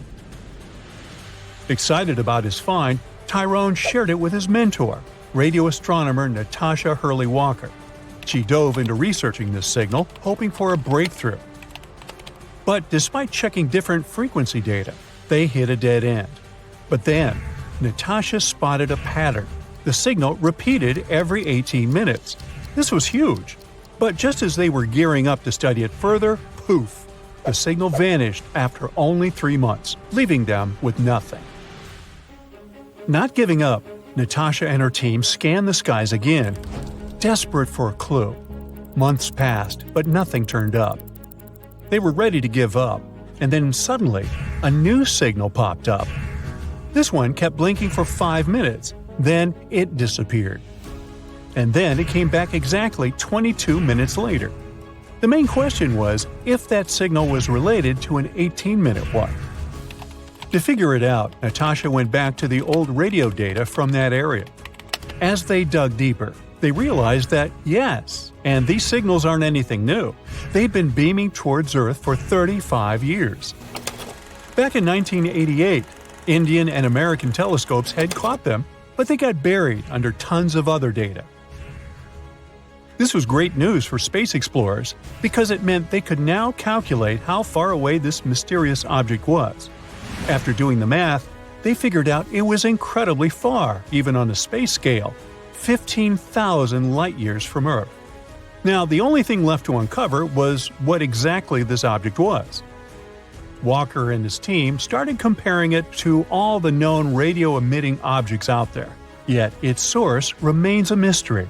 The signals still pop up every 22 minutes on NASA screens, always ending with a frustrating match not found message. The scientists called it J183910. Some think that the signal might come from some extraterrestrial beings. Maybe it's the signal that SETI, the search for extraterrestrial intelligence, has been waiting for. This project has been working for over 50 years, trying to find any evidence of life beyond Earth. They also scan the skies for radio waves, laser pulses, and other mysterious signals. So maybe it's a way for extraterrestrial folk to communicate their location. While that idea may sound exciting, we need to be careful about jumping to conclusions. First, we don't have solid proof for that. Before any concrete evidence, it's just speculation. And also, there are other more plausible explanations. Most likely it comes from a natural phenomenon, and there are a couple of theories for that. The first one is the pulsar theory. Imagine a huge star in space, much bigger than our Sun. Sometimes these big stars finish their life journeys in a spectacular event called a supernova. When this happens, the star's core collapses, becoming super compact, as if you're squeezing all the stuff from that star into a tiny space. That tiny, superdense core is called a neutron star. Some of these neutron stars are extra special. We call them pulsars. They get their name because they seem to pulse with energy, like a space lighthouse.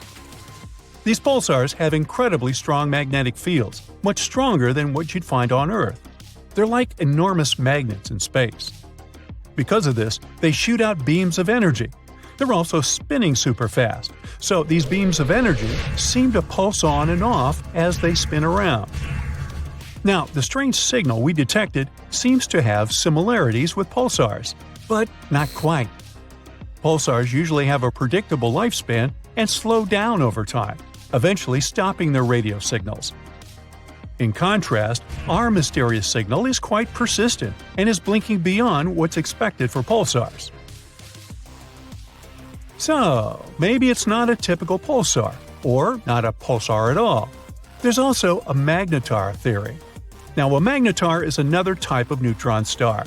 They're like supercharged versions of pulsars, with even stronger magnetic fields and slightly longer pulsating periods. Maybe this is what causes our signal's intense persistence. However, when we plotted the data, we also realized the signal didn't match the magnetar's vibes either. Magnetars not only send out radio waves, but also powerful X-rays because they're so energetic. But the signal we received was only sending out radio waves. So we figured it's not a pulsar and not a magnetar. The signal's behavior is very strange and suggests an unnatural source. This means there might be something in the universe that scientists haven't fully explored yet. And there is a space object that we don't know much about. The final theory is the so-called dwarf pulsar. Sounds a little dopey to me. Couldn't help myself. Now, a dwarf pulsar is like a star that blinks with light flashes, similar to pulsars, but it takes longer for each blink. Usually, white dwarfs are the leftovers from smaller stars. They don't blink because their magnetic field isn't as strong as pulsars. But when a white dwarf becomes pretty hefty, almost the mass of our Sun, it gets super dense and starts pulsating with a strong magnetic field, just like pulsars. They have a cool quirk. White dwarfs are made of electrons, not neutrons like pulsars. When these charged electrons start dancing with the magnetic field, they shoot out periodic light flashes, which happen every 100 to 1,000 seconds. As you remember, our signal has a period of 22 minutes, 1,320 seconds. A bit longer than the usual white dwarf pulsars, but it's much closer to the truth. So far, this sounds like the most plausible explanation. But even this theory isn't fully confirmed yet. This just shows how much there is in the universe that we're still figuring out. For example, fast radio bursts, another mysterious type of signal we've been detecting. They're like quick, intense bursts of energy in the form of radio waves. They have a ton of energy. FRBs are so powerful that sometimes they can be brighter than entire galaxies. Now, imagine this. They release as much energy in a few milliseconds as our Sun does in 3 whole days. Wow! These bursts happen all over the sky with huge frequencies, although some have been detected with lower frequencies. Every day, we catch around 10,000 random FRBs in the sky. Some of them repeat, but most happen once and disappear forever. Unfortunately, most of them only last for a fraction of a second, and by the time their energy reaches us, it's 1,000 times weaker than a mobile phone signal from the moon. This is why, despite their brightness, there's still a lot we don't understand about them. We're still trying to figure out what causes these FRBs. They could be coming from different sources, like already mentioned magnetars, colliding stars, or even merging galaxies or white dwarfs. As these bursts travel through space, they pick up information about the cosmic environments they pass through, like interstellar gas clouds. It's very unlikely that FRBs are some messages from extraterrestrial beings, though. Not only because there are thousands of them every day all across the sky, but also because we know that the sources of these bursts must be incredibly energetic themselves. Our neighbors would have to have equipment stronger than entire galaxies for that. But the bottom line is, while all these signals are fascinating, there's still a ton to learn about them.